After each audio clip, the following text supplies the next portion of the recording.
একটু জানিও। তোমার দিক থেকে যেটা বলার, তোমার দিক থেকে মাইক্রোফোন বন্ধ থাকছে এবং এই কয়েকদিন মাইক্রোফোন বন্ধ থাকবে, কিন্তু তোমার দিক থেকে মেসেজ করার অপশন খোলা থাকছে, ইন কল মেসেজ বা চ্যাট মেসেজ অপশন খোলা থাকছে, রিয়াকশন খোলা থাকছে। তো একটু আমাকে জানিও যে সব জায়গাগুলো ক্লিয়ার তো, অডিও, ভিডিও, স্ক্রিন সবকিছু ক্লিয়ার তো, কারো কোথাও কোনো অসুবিধা নেই তো?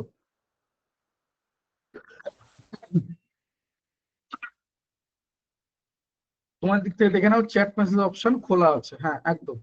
চলো আমি স্টার্ট করলাম, তবে রেকর্ডিং অন হয়ে গেছে, আমি স্টার্ট করলাম তোমাদের পারমিশন নিয়ে। ওকে চলো, আমি কমেন্ট বক্সটা চেক করবো মাঝে মাঝে। আমি আগে আমাদের যে জায়গাটা সেই জায়গাটা একটু দেখে নিই। চলো দেখো, প্রথমত যেটা বলার, যে এই মূলত যে আমাদের ক্লাসটা শুরু হচ্ছে সেটা হচ্ছে এসএসসি স্টাফ সিলেকশন কমিশন এবং রেল, এই দুটো পরীক্ষাকে টার্গেট করে। এসএসসি যেমন অনেকগুলো পরীক্ষা হয়, আমি প্রত্যেকটা পরীক্ষা সম্পর্কে ডিটেলসে বলবো।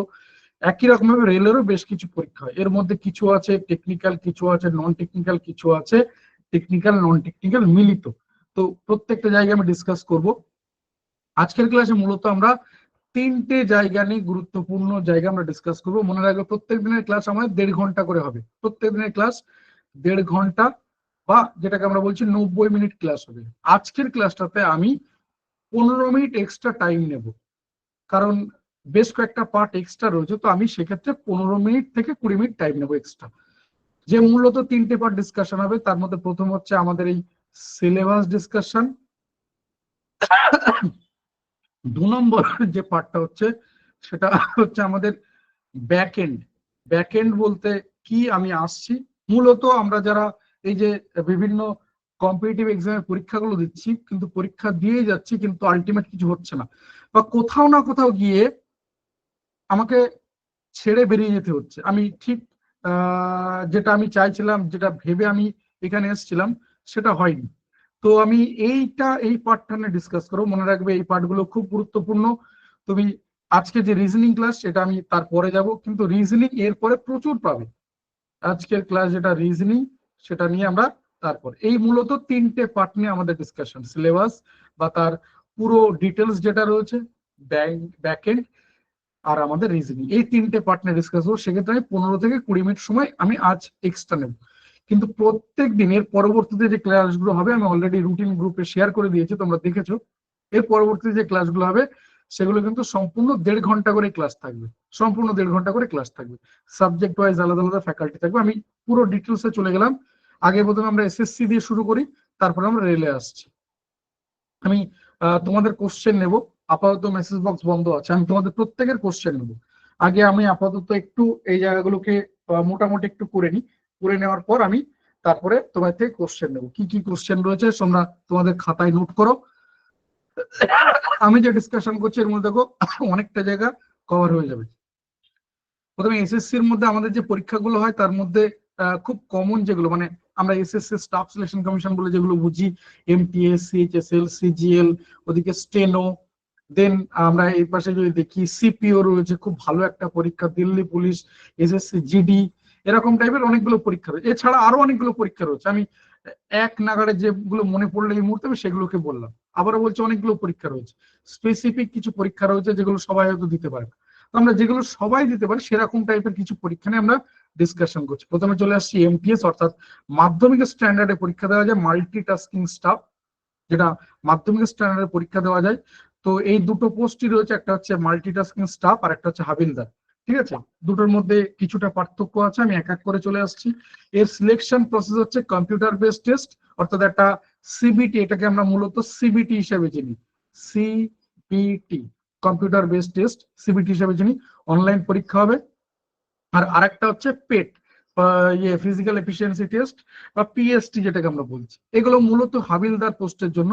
যারা এমটিএস দিচ্ছে তাদের জন্য কিন্তু তোমার এই সিবিটি এটা পাস করলে কিন্তু আমাদের চাকরি সোজা।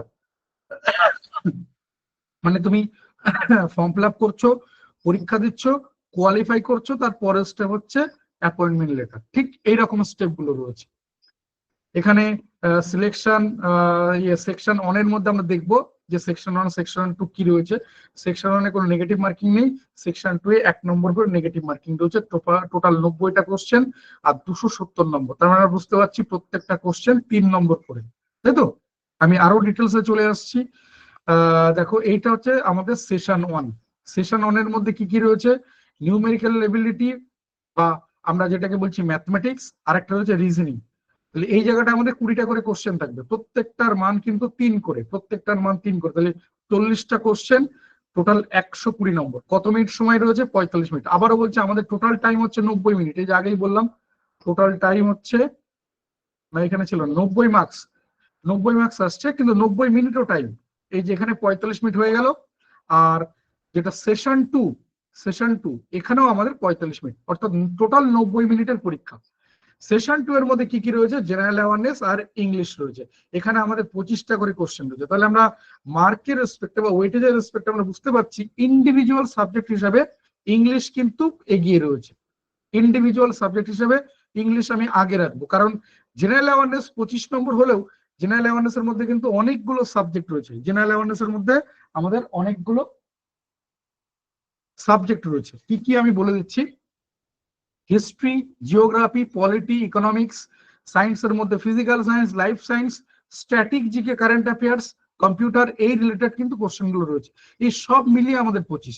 মানে হতে পারে হিস্ট্রি থেকে তুমি 3টে কোশ্চেন পেলে, জিওগ্রাফি থেকে 2টো কোশ্চেন পেলে, পলিটি থেকে 1টা পেলে, ইকোনমিক্স থেকে 1টা পেলে, এরকম ভাবে ফিজিক্যাল সায়েন্স থেকে 3টে কোশ্চেন করেছে, লাইফ সায়েন্স থেকে 2টো কোশ্চেন করেছে, স্ট্যাটিক জিকে থেকে ধরো 7টা কোশ্চেন করেছে, কারেন্ট অ্যাফেয়ার্স থেকে 6টা কোশ্চেন করেছে। এই মিলিয়ে কিন্তু আমাদের 25 নম্বর থাকবে। বুঝতে পারলাম? তাহলে একক হিসাবে ইংলিশ কিন্তু ফার্স্ট, তারপরে কিন্তু আমাদের চলে আসছে ম্যাথস, রিজনিং, তারপরে কিন্তু আমাদের ওই জিকে বা জিএস, যেটা আমরা জেনারেল অ্যাওয়ারনেস বলছি। বোঝাতে পারলাম এই জায়গাটা? তাহলে এই জায়গাটা বোঝার কিন্তু খুব গুরুত্ব রয়েছে। যারা এমটিএস এর জন্য দিচ্ছে তাদের জন্য কিন্তু এই পর্যন্ত, অর্থাৎ এই জায়গায় তুমি যদি কোয়ালিফাই করে যেতে পারো তাহলে তোমার কিন্তু চাকরি, এছাড়া অন্য কোনো প্রসেস আর নেই এখানে। ঠিক আছে? আশা করি এই পর্যন্ত সবার ক্লিয়ার। মনে রাখবে এই জায়গায় কিন্তু আমাদের নেগেটিভ মার্কিং রয়েছে, এখানে কিন্তু নেগেটিভ মার্কিং নেই, অর্থাৎ ম্যাথ এবং রিজনিং এর এই জায়গাটায় নেগেটিভ মার্কিং নেই। নেগেটিভ মার্কিং কোথায় রয়েছে? জেনারেল অ্যাওয়ারনেস আর ইংলিশের মধ্যে, যেখানে আমাদের 50টা কোশ্চেন, টোটাল আমাদের 90টা কোশ্চেন দেখতে পাচ্ছি, এখানে 50, এখানে 40, 90টা কোশ্চেন। তাহলে এইখানে কিন্তু আমাদের নেগেটিভ মার্কিংটা রয়েছে 150 নম্বরের, এইখানে কিন্তু আমাদের নেগেটিভ মার্কিং রয়েছে। প্রত্যেকটা ভুলের জন্য 1 নম্বর করে কেটে নেওয়া হবে। ক্লিয়ার? নেক্সট, এগুলো সিলেবাস দেওয়া রয়েছে, আমি সিলেবাস এখানে ডিসকাস করছি না, কারণ আমাদের অলরেডি সব সাবজেক্ট আমরা কভার করছি। যেমন ধরো আমাদের রিজনিং আজ হচ্ছে, এর সাথে সাথে আমরা ম্যাথের ক্লাস রয়েছে, দেখো ইংলিশের ক্লাস রয়েছে, দেখো জিকের জন্য আমাদের 2টো ক্লাস রয়েছে, একটা বায়ো সায়েন্স ক্লাস রেখে দিয়েছি আর একটা static GK current affairs class রেখেছি। তাহলে আমাদের জিকের এই জায়গাটা কভার হচ্ছে। তাহলে প্রত্যেকটা সাবজেক্টে যেহেতু আলাদা আলাদা ফ্যাকাল্টি রয়েছে, তারা এই জায়গাগুলো আরো ডিটেলসে বলবে। আমি আজকে রিজনিং নিয়ে বলবো ডিটেলসে, তো আমি এখানে সিলেবাসটা রেখে দিয়েছি, তোমরা যাদের দরকার তারা অবশ্যই এখান থেকে দেখে নিও, আমি আর এই নিয়ে ডিসকাস করলাম না। নেক্সট চলে আসছি যে হাবিলদার পোস্টের জন্য, মানে হাবিলদার পোস্টের জন্য উপরের যে পরীক্ষাটা ওটা তো দিতে হচ্ছেই, তার সাথে সাথে এই পিএসটি পিএমটি এই জায়গায় কিন্তু রয়েছে। কি কি রয়েছে দেখে নাও। হাইটের ক্ষেত্রে ছেলেদের 157 সেন্টিমিটার আর মেয়েদের ক্ষেত্রে 152 সেন্টিমিটার। রিল্যাক্সেশন, গোর্খা বা শিডিউল ট্রাইব, এগুলো আমি আর যাচ্ছি না। ঠিক আছে? আমাদের বাকি যারা রয়েছে তাদের জন্য বলছি, এই রিল্যাক্সেশন পাবে 5 সেন্টিমিটার করে, মেয়েদের ক্ষেত্রে 2.5 সেন্টিমিটার করে। কাদের জন্য? এই যে যারা গোর্খা, হিল এরিয়া, আসামিজ বা শিডিউল ট্রাইব রয়েছে তাদের জন্য মূলত এই রিল্যাক্সেশনটা রয়েছে। তাহলে ছেলেদের জন্য হাইট হচ্ছে 157.5 সেন্টিমিটার, মেয়েদের জন্য 152.5 সেন্টিমিটার। এগুলো যদি ফুট ইঞ্চ এগুলোতে করতে চাও তাহলে গুগলে চলে যাও, গুগলে গিয়ে সার্চ করো সেন্টিমিটার টু ফুট ইঞ্চ দিয়ে সার্চ করো, দেখো তুমি পেয়ে যাবে। আমি না হলে আমি যারা ক্যালকুলেশন করতে পারো তাদেরকে আমি বলে দিচ্ছি 30.48 centimetre is equal to 1 feet. তুমি এখান থেকেও ক্যালকুলেশন করে নিতে পারো, ম্যানুয়াল ক্যালকুলেশন করতে চাও। চেস্টের ক্ষেত্রে চলে আসি, ছেলেদের ক্ষেত্রে 76 সেন্টিমিটার না ফুলিয়ে, আর বুকের ছাতি ফুলিয়ে আরো 5 সেন্টিমিটার, মানে টোটাল 76 যোগ 5 81। মনে রাখবে এই বুকের ছাতি ফুলিয়ে সবসময় ব্যাপারটা 5 সেন্টিমিটার হয়, সেটা যে কোনো ক্ষেত্রে এইটা পাল্টায়। আমরা যদি কলকাতা পুলিশের মধ্যে যাই একরকম হবে, কলকাতা পুলিশের এসআই তে গেলে একরকম হবে, কলকাতা পুলিশের এসআই যারা তোমার রয়েছে ট্রাফিক রয়েছে তাদের জন্য একরকম হবে, জিডির জন্য একরকম, এই জায়গাটা পাল্টায়, কিন্তু এই জায়গাটা পাল্টায় না। অর্থাৎ এটা 76 বললে 76+5, এটা 80 বললে 80+5, এটা 75 বললে 75+5, সবসময় এরকম হবে। ক্লিয়ার? মেয়েদের ক্ষেত্রে চেস্টের ব্যাপারটা থাকছে না, ওয়েটের ক্ষেত্রে মেয়েদের জন্য রয়েছে 48 কেজি, এই জায়গাটা রয়েছে মেয়েদের জন্য ওয়েট 48 কেজি, ছেলেদের জন্য ওয়েটের ব্যাপারটা থাকছে না। এই গেল আমাদের এমটিএস এর যে জায়গাটা। কোয়ালিফাইং এটা দেখার দরকার নেই, এটা বলা আছে জেনারেল হচ্ছে 30%, 30% মানে এইরকম ব্যাপারটা, এই যে আমরা যেটা বলছিলাম যে সেশন ওয়ানের যে পরীক্ষাটা হবে সেখানে তোমাকে মিনিমাম 30% মার্কস পেতে হবে, তারপরে তুমি পেতে যাবে। তো এগুলোকে আমি কেন বলছি, বারণ করছি দেখো না, কারণ তোমাকে ওই টার্গেট নিয়ে গেলে হবে না, 30% নাম্বার পেলে তো আমার হয়ে যাচ্ছে, ব্যাপারটা সেরকম না। তুমি 30% টার্গেট করো, তুমি দাঁড়াবে 20%-এ গিয়ে, তো সেটা মোটেও কাঙ্ক্ষিত নয়। তুমি তোমার মতো করে প্রিপারেশন করো, তোমার সব থেকে বেস্ট যেটা রয়েছে সেটাকে দেওয়ার চেষ্টা করো। কমেন্ট বক্স আমি খুলে দেবো তোমাদেরকে, আমি আবার তোমাদের যা যা কোশ্চেন আমি সব নেব। চলে আসছি সিএইচএসএল, অর্থাৎ কম্বাইন্ড হায়ার সেকেন্ডারি লেভেল, অর্থাৎ যার কোয়ালিফিকেশন হচ্ছে হায়ার সেকেন্ডারি, উচ্চ মাধ্যমিক পাস হলেই এই পরীক্ষাটায় বসতে পারবে। এইখানে কিন্তু আমাদের টায়ার 1 টায়ার 2 দুটো পরীক্ষা রয়েছে, কিন্তু কোন রকমের ইন্টারভিউ বা পিটি বলে কোনো কিছু নেই। তার মানে এখানেও একই রকম, ফর্ম ফিল আপ করছো, তারপরে টায়ার 1 পরীক্ষা দিচ্ছ, তারপরে টায়ার 2 পরীক্ষা দিচ্ছ, তারপরে সোজা কি অ্যাপয়েন্টমেন্ট লেটার, এই হচ্ছে স্টেপ, মনে থাকবে। এখানে দেওয়া আছে দেখো কবে পরীক্ষা নোটিফিকেশন বেরোবে, মানে টায়ার 1 পরীক্ষা কবে হবে, জুলাই আগস্ট মাসে হচ্ছে টায়ার 1 পরীক্ষা, এসএসসি সিএইচএসএল এর ক্ষেত্রে বলছি। আমি ডিটেলসে চলে আসছি, এখানে বললাম প্রথমে টায়ার 1 টায়ার 2 দুটোই কিন্তু অবজেক্টিভ টাইপের কোশ্চেন, দুটোই, সবই কিন্তু এগুলো সবই কিন্তু MCQ question, multiple choice question সব, এবং সবটাই কিন্তু অনলাইনে পরীক্ষা হবে, কম্পিউটার বেসড টেস্ট। এটা সবার জন্য, এই জায়গাটা টায়ার 2 সবার জন্য, কিন্তু টায়ার 2 এর এই যে স্কিল টেস্ট, টাইপিং টেস্ট, এই যে ব্যাপারগুলো রয়েছে এইগুলোর ক্ষেত্রে বিভিন্ন পোস্ট ওয়াইজ বিভিন্ন রকমের হয়, ঠিক আছে। সবার জন্য কমন হচ্ছে টায়ার 1 টায়ার 2 এর রিটেন পরীক্ষা, যেটা সিবিটি হবে, এটা সবার জন্য কমন, কিন্তু কোন জায়গাটা আলাদা হবে, এই স্কিল টেস্ট বা টাইপিং টেস্টের এই জায়গাগুলো পোস্ট ওয়াইজ আলাদা হবে। এখানেও কোয়ালিফাইং মার্কস দেওয়া রয়েছে, আমি বলবো এটা দেখার দরকার নেই। নেক্সট চলে আসছি প্রথমে টায়ার 1 এর ক্ষেত্রে, এসএসসি সিএইচএসএল টায়ার 1, চারটে সাবজেক্ট রয়েছে, জিআই, জেনারেল অ্যাওয়ারনেস বা জিকে যে পার্টটা, ম্যাথ, ইংলিশ, এই রয়েছে প্রত্যেকটা সাবজেক্ট ইকুয়াল ওয়েটেজ রয়েছে। তার মানে এখানে ওই এই সাবজেক্টটা সব থেকে বেশি গুরুত্বপূর্ণ, এটা কম, এরকম কোনো ব্যাপার নেই, সবাই ইকুয়াল ওয়েটেজ রয়েছে। তার মধ্যে আমরা আগেই বললাম জেনারেল অ্যাওয়ারনেস এর মধ্যে অনেকগুলো সাবজেক্ট কিন্তু ইনক্লুড রয়েছে। আমি আরো একবার বলে দিচ্ছি কি কি বললাম, history, geography, polity, economics, physical science, life science, static, current affairs, computer, এতগুলো জায়গা থেকে কিন্তু কোশ্চেন আসে রেগুলার বেসে। কোনো জায়গায় একটা সাবজেক্ট থেকে একটা দুটো কোশ্চেন করবে, কোথাও আবার 6, 7, 8, 9টা কোশ্চেন করবে, ডিপেন্ড করছে আমাদের বিভিন্ন শিফটের উপর, বিভিন্ন এর উপর, কিন্তু প্রত্যেক জায়গা থেকে কোশ্চেন আসবে। প্রত্যেকটা কোশ্চেনের মার্কস 2 করে, অর্থাৎ টোটাল 100টা কোশ্চেন 200 নম্বর, টোটাল হচ্ছে 60 মিনিট। পার্থক্য কোথায় হচ্ছে জানো তো, অর্থাৎ এই টায়ার 1 এক্সামটা সব থেকে গুরুত্বপূর্ণ কোথায়, এই 60 মিনিটটা, 1 ঘন্টায় তোমাকে 100টা কোশ্চেন আনসার করতে হবে, অর্থাৎ 50 মিনিটে যেখানে ম্যাথ আর রিজনিং এ সরি 60 মিনিটে ম্যাথ আর রিজনিং এ 50টা কোশ্চেন রয়েছে, অর্থাৎ যেখানে তোমার ক্যালকুলেশন রয়েছে সেই জায়গাগুলো। তাহলে এই জায়গাটা, অর্থাৎ তোমাকে যদি এরকম 100টা কোশ্চেন দিয়ে তোমাকে যদি বলতাম 3 ঘন্টা টাইম, তো তুমি অনায়াসে বিরাট একটা স্কোর করতে পারতে। এই জায়গাটা, অর্থাৎ আমাদের এই এক্সাম হলে গিয়ে সেই পেশেন্স, সেই নার্ভ, এইটাকে ধরে রাখাটা সব থেকে টাফ। আমি আবারও বলছি, পড়ে কিছু করতে পারবে না, যারা ভাবে যে আমি গাতিয়ে পড়লে হয়ে যাবে আর আমি গাতিয়ে পড়লে সবকিছু করে ফেলবো, তারা মূর্খের স্বর্গে বাস করছো। মনে রাখবে, প্রথম দিন থেকে এই পেশেন্সের জায়গা বা নার্ভ, এটা যদি ঠিক রাখতে না পারো, তাহলে এই পরীক্ষাগুলো শুধু যাওয়ার আসা হবে, অর্থাৎ তুমি ঘুরতে যাচ্ছ এক্সাম হলে, আর অন্য কোনো পার্থক্য নেই। আবার বলছি, এইখান থেকে মেন্টাল প্রিপারেশন নাও, তারপর তুমি পড়বে, পড়ার জন্য প্রচুর সময় রয়েছে, মার্কেটে কয়েকটা না কয়েকশো না কয়েক হাজার বই রয়েছে, পড়ার জন্য তোমার কাছে ফ্রি প্ল্যাটফর্ম কয়েকশো রয়েছে।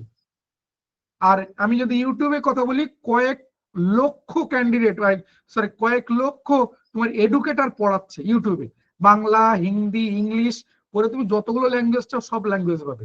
কিন্তু এই জায়গাটা কিন্তু গুরুত্বপূর্ণ, এটা তোমাকে কেউ বোঝাবে না। ম্যাথের তুমি 1000 একটা ক্লাস পেয়ে যাবে। নেক্সট চলে গেলাম, টায়ার ওয়ানের সিলেবাস রয়েছে। আমি এগুলোতে এখন ডিটেলসে যাচ্ছি না, কারণ সাবজেক্ট ওয়াইজ ফ্যাকাল্টি তারা ডিটেলস এগুলো বলে দেবেন তোমাদেরকে। টায়ার 2 তে চলে গেলাম। টায়ার 2 খুব ভালো করে বুঝবে এই জায়গাটা, ঠিক আছে? টায়ার 2 এর এই যে সেশন 1, এখানে দেখো সেশন 2, খুব ভালো করে বুঝবে এই জায়গাটা। দেখো আমি প্রথমে সেশন 1 চলে আসছি। টোটাল 2 ঘন্টা 15 মিনিটের পরীক্ষা, ঠিক আছে? প্রথম 1 ঘন্টা পরীক্ষা হবে আমাদের এই দুটো জায়গায়, কোথায় কোথায়, ম্যাথ আর রিজনিং, এই দুটো জায়গায় পরীক্ষা হবে আমাদের 1 ঘন্টায়। কতগুলো কোশ্চেন? 30-60টা কোশ্চেন, তাহলে 60টা কোশ্চেন 60 মিনিট, প্রত্যেকটা কোশ্চেন 3 নম্বর করে। মনে রাখবে সিলেবাসে কোনো পার্থক্য নেই। আমি যদি এমটিএস এর সিলেবাস দেখি, সিএইচএসএল এর সিলেবাস দেখি, সিজিএল এর সিলেবাস দেখি, 19-20 পার্থক্য হতে পারে, 18-20ও পার্থক্য না। কিন্তু পার্থক্য কোথায় হবে? কোশ্চেনের স্ট্যান্ডার্ড। আমি যদি বলি এমটিএস এর কোশ্চেন আর সিএইচএসএল এর টায়ার 2 এর কোশ্চেন, ডেফিনেটলি পার্থক্য হবে, তাই না? আমি আবারও বলছি চ্যাপ্টারের মধ্যে পার্থক্য নেই। আমি হয়তো এমটিএস এর যদি দেখি ম্যাথে হয়তো 30টা চ্যাপ্টার রয়েছে, তো সিএইচএসএল এ হয়তো ম্যাথে 34টা চ্যাপ্টার রয়েছে, এই পার্থক্য। ওই 30টা তো পড়তে হচ্ছে, আরো 4টা হয়তো এক্সট্রা পড়তে হচ্ছে, আলাদা করে কোনো পার্থক্য নেই। আমি যদি এক কথায় বলি কোনো পার্থক্য নেই, শুধু পার্থক্য হয়ে দাঁড়াবে কোশ্চেনের স্ট্যান্ডার্ড, আর কোনো পার্থক্য নেই। তাহলে প্রথম 1 ঘন্টা ম্যাথ আর রিজনিং, পরের 1 ঘন্টা বাকি দুটো সাবজেক্ট, কি কি? ইংলিশ আর জেনারেল অ্যাওয়ারনেস। তাহলে দেখো সাবজেক্ট যা কিছু আছে সবই তাই, অন্যরকম নতুন কিছু সাবজেক্ট ঢুকছে না। আমাদের এখানে অনেকগুলো সাবজেক্ট আছে, যেটা আমি বারবার বলেছি। তাহলে এখানেও গেল 1 ঘন্টা। এখানে কি রয়েছে দেখো, 40টা রয়েছে ইংলিশের কোশ্চেন, আর 20টা রয়েছে আমাদের জিকের কোশ্চেন। তাহলে আবারও কিন্তু ইংলিশ চলে গেল ফার্স্ট পজিশনে, কারণ ইংলিশের 40টা কোশ্চেন, 40 গুণ 3, অর্থাৎ 40 গুণ 3, 120 নম্বর শুধু একা ইংলিশ, 120 নম্বর শুধু একা ইংলিশ। আর ওদিকে তো 25-2 50 রয়েছে। তাহলে ইংলিশ কিন্তু ইন্ডিভিজুয়ালি এগিয়ে রয়েছে। আমরা দেখলাম এমটিএস এ ইংলিশ এগিয়ে রয়েছে, আবার সিএইচএসএল এও কিন্তু ইংলিশ এগিয়ে রয়েছে। তাহলে আমরা বলি ইংলিশ ফার্স্ট, তারপরে ম্যাথ রিজনিং, তারপরে কিন্তু আমাদের জিকে জিএস, এই পার্টটা। তাহলে পরবর্তী 1 ঘন্টা হয়ে গেল। এখানে আমাদের 40-60টা কোশ্চেনই থাকছে 1 ঘন্টা সময়। নেক্সট এই সেকশন 3, এটা হচ্ছে কম্পিউটারের পরীক্ষা। এটা 15 মিনিটের, এই যে 15 গুণ 3, 3 15 35 নম্বর, ঠিক আছে? তো এই জায়গা থেকে এই এই যে যে পার্টটা, এটা মনে রাখো কোয়ালিফাইং ইন নেচার। এই জায়গাটা, এই যে সেশন 2 এর মধ্যে রয়েছে বিভিন্ন রকমের স্কিল টেস্ট বা টাইপিং টেস্ট, ঠিক আছে? Part A skill test, part B, part C, এগুলো ডিপেন্ড করছে বিভিন্ন পোস্টের রেসপেক্ট। আবার বলছে যে রয়েছে typing test for LDC, JSA, বোঝাতে পারলাম? আমি এই নিয়ে ডিটেলস যাচ্ছি না কোন পোস্টের জন্য কি রয়েছে, কারণ এর জন্য আমাদের প্রচুর সময় রয়েছে। তো কারণ তোমাকে এখানে পৌঁছাতে গেলে তোমাকে টায়ার 1 কোয়ালিফাই করতে হবে, টায়ার 2 কোয়ালিফাই করতে, তারপর তুমি এখানে পৌঁছাচ্ছ। তাই আমি বলছি আপাতত আমরা এই যাচ্ছি না, আমি শুধু যতটুকু দরকার যে এই পার্টটা হচ্ছে আমাদের কোয়ালিফাইং ইন নেচার। এইখানে কিন্তু আমাদের এই মার্কসটা কিন্তু গুরুত্বপূর্ণ, এইখানে কিন্তু আমাদের র্যাঙ্ক করাবে, ঠিক আছে? কে চাকরি পাচ্ছে, কে চাকরি পাচ্ছে না, এই জায়গাটায় কিন্তু আমাদের যা কিছু খেলা রয়েছে। বোঝা গেল আমাদের টায়ার 2 এর জায়গাটা। নেক্সট চলে আসছে সিজিএল, কম্বাইন্ড গ্রাজুয়েট লেভেল, অর্থাৎ যাদের কোয়ালিফিকেশন গ্রাজুয়েশন, যে কোনো রকম গ্রাজুয়েশন, পাস অনার্স বলে কোনো কিছু নেই, কোনো 3 বছর 4 বছর 5 বছরের গ্রাজুয়েশন নেই, কোনো সাবজেক্টের বেরিয়ার নেই। তুমি যে কোনো রেকগনাইজ ইউনিভার্সিটি থেকে পাস করলেই হবে, যে কোনো রেকগনাইজ ইউনিভার্সিটি থেকে পাস করলেই হবে। বোঝাতে পারলাম? কোন রকম কোনো সাবজেক্ট ক্রাইটেরিয়া, মার্কসের ক্রাইটেরিয়া, কত বছরের কোনো কিছু নেই। 3 বছরে মিনিমাম গ্রাজুয়েট হতেই হবে, 3 4 5 এরকম, ঠিক আছে? আমরা সিজিএল এর মধ্যে ঢুকছি। তাহলে সিজিএল এ আমাদের প্রথমে টায়ার 1, টায়ার 2, এটা একই কথা, কম্পিউটার বেসড টেস্ট, অনলাইন পরীক্ষা, অন্য কিছু নেই। এখানে একই কথা, অবজেক্টিভ মাল্টিপল চয়েস কোশ্চেন, ঠিক আছে? এটাও কিন্তু অবজেক্টিভ মাল্টিপল চয়েস কোশ্চেন। কিন্তু এই যে পেপার 1 যেটা রয়েছে, এটা কম্পালসারি ফর অল পোস্ট, ঠিক আছে? Paper 2 for candidate who apply for the post of junior statistical officer. তার মানে এটা আমাদের সবার জন্য না, অর্থাৎ যারা স্ট্যাটিস্টিক্স নিয়ে পড়াশোনা করেছে তাদের জন্য। পার্ট 3 এটাও আমাদের সবার জন্য, বা পেপার 3 সবার জন্য না, অডিট অ্যান্ড অ্যাকাউন্টস এই টাইপের যারা রয়েছে তাদের জন্য। তাহলে আমরা কি কি বুঝলাম? টায়ার 1 সবার জন্য, টায়ার 1 এর প্রথম পার্টটা আমরা যারা ধরো সিম্পল গ্রাজুয়েট তাদের সবার জন্য, ঠিক আছে? পেপার 2 পেপার 3 আমাদের জন্য না। আমি ধরে নিচ্ছি এখানে কেউ আমরা স্ট্যাটিস্টিক্স বা অ্যাকাউন্টস এই নিয়ে পড়িনি, আমি এই হিসেবে ধরে নিচ্ছি। যারা ওই টাইপের পরীক্ষা দেবে তারা দিতে পারবে। ইভেন এমন হতে পারে আমি ধর স্ট্যাটিস্টিক্স নিয়ে পড়াশোনা করেছি, কিন্তু আমি স্ট্যাটিস্টিক্সে যাব না, আমার ওই নিয়ে পড়াশোনা করার ইচ্ছা নেই, আমি তোমার মতো জেনারেল পরীক্ষা দেবো, একই ব্যাপার, কোনো পার্থক্য নেই। ক্লিয়ার তো? নেক্সট, প্রথমে চলে আসি টায়ার অন। কার? সিজিএল এর টায়ার অন। এই সিজিএল এর tier one is equal to CHSL এর tier one. CGL tier one is equal to CHSL tier one, এই দুটো একই। ঠিক আছে, কোশ্চেনের বা কিছু 19-20 হতে পারে, বাট এই জায়গাটা পুরোপুরি এক, এই জায়গাটা পুরোপুরি এক। কি কি রয়েছে দেখে নাও। জিকে, এই sorry GI, GK, math, reasoning, সবগুলোর ক্ষেত্রে 25টা করে কোশ্চেন এবং প্রত্যেকটা কোশ্চেনের মান 2 করে, 100টা কোশ্চেন 200 নম্বর। এখানেও কিন্তু 60 মিনিট। দেখো কোনো পার্থক্য নেই, একেবারে হুবহু সিএইচএসএল এর টায়ার অন যা ছিল সিজিএল এর টায়ার অনও তাই। পার্থক্য কোথায় আছে আমি আবারও বলছি, এই 1 ঘন্টা। আমি সিএইচএসএল ডিসকাস করার সময় বলেছিলাম, এখানেও বলছি, আবারও বলছি, এই জায়গাটায় সব থেকে গুরুত্বপূর্ণ। তুমি এরকম 100টা কোশ্চেন তোমাকে 3 ঘন্টা সময় দিলে তুমি সব করে আসতে পারবে, কিন্তু 1 ঘন্টায় তোমাকে কতটা তুমি মার্কস ক্যারি করতে পারো এটাই ডিপেন্ড করছে, এটাই ডিপেন্ড করছে। তারপরে কিন্তু এখানে নেগেটিভ মার্কিং রয়েছে, এখানে কিন্তু নেগেটিভ মার্কিং রয়েছে 0.5 নেগেটিভ মার্কিং। তাই এই ব্যাপারটাকে মাথায় রেখে তুমি কিন্তু এগোবে। ঠিক আছে, এখানে তোমাকে এই পেশেন্স আর নার্ভাস এই জায়গাটা কিন্তু খেয়াল রাখতে হবে। টায়ার 2 তে চলে আসছি। টায়ার 2 দেখে নি একবার। টায়ার 2 এর এই জায়গাটা দেখে নাও। আমরা এই স্ট্যাটিস্টিক্স যে পেপার 2 এগুলো আমরা বলবো না, কারণ এগুলো আমাদের দরকার নেই। বা আরেকটা যে পেপার 3 ছিল আমি আর এখানে রাখিনি, পেপার 3 যেটা ওই যে আমরা অ্যাকাউন্টস এন্ড অডিটস, ওগুলো আমরা দেখছি না। আমরা এই জায়গাটা মূলত দেখছি কি কি রয়েছে। দেখো, সেকশন 1, সেকশন 2 আর সেকশন 3, এই পার্টটা আমরা প্রথমে দেখি। তাহলে এখানে আমরা এক এক করে দেখে নিই যে কি আছে।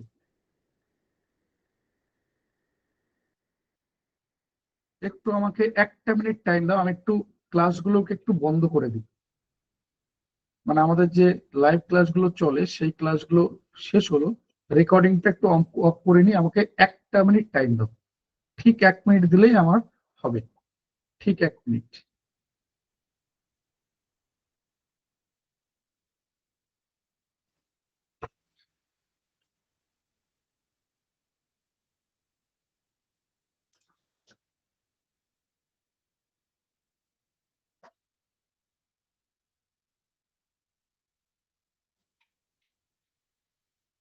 হয়ে গেছে।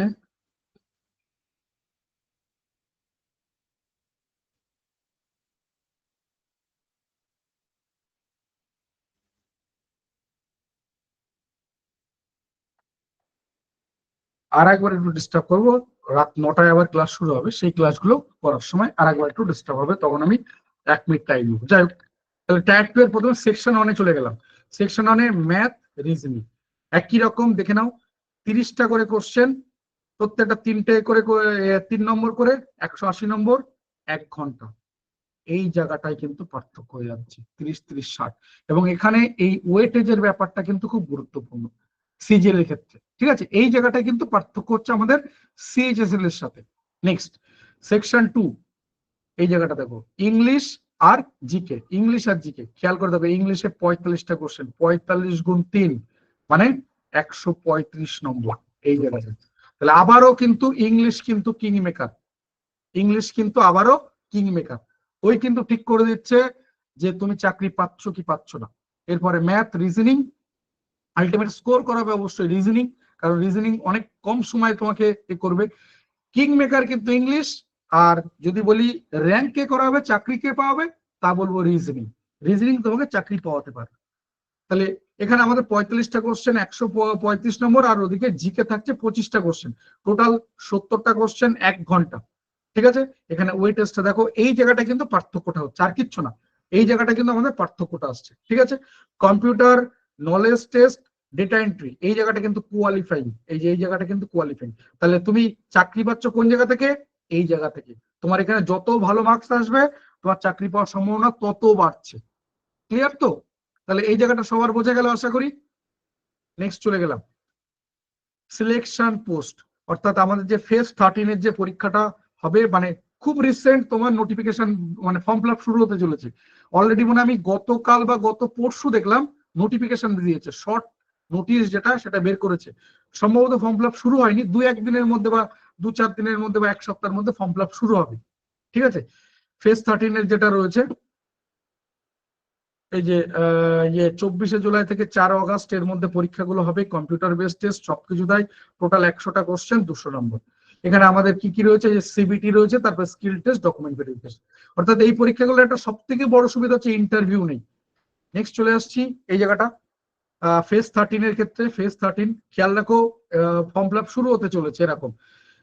GI, general awareness, math, English, সবগুলো 25টা করে কোশ্চেন, 25-2 50টা। তাহলে মানে এইটা বুঝতে পারলাম, আমরা ওই সিজিএল বলি বা সিএইচএসএল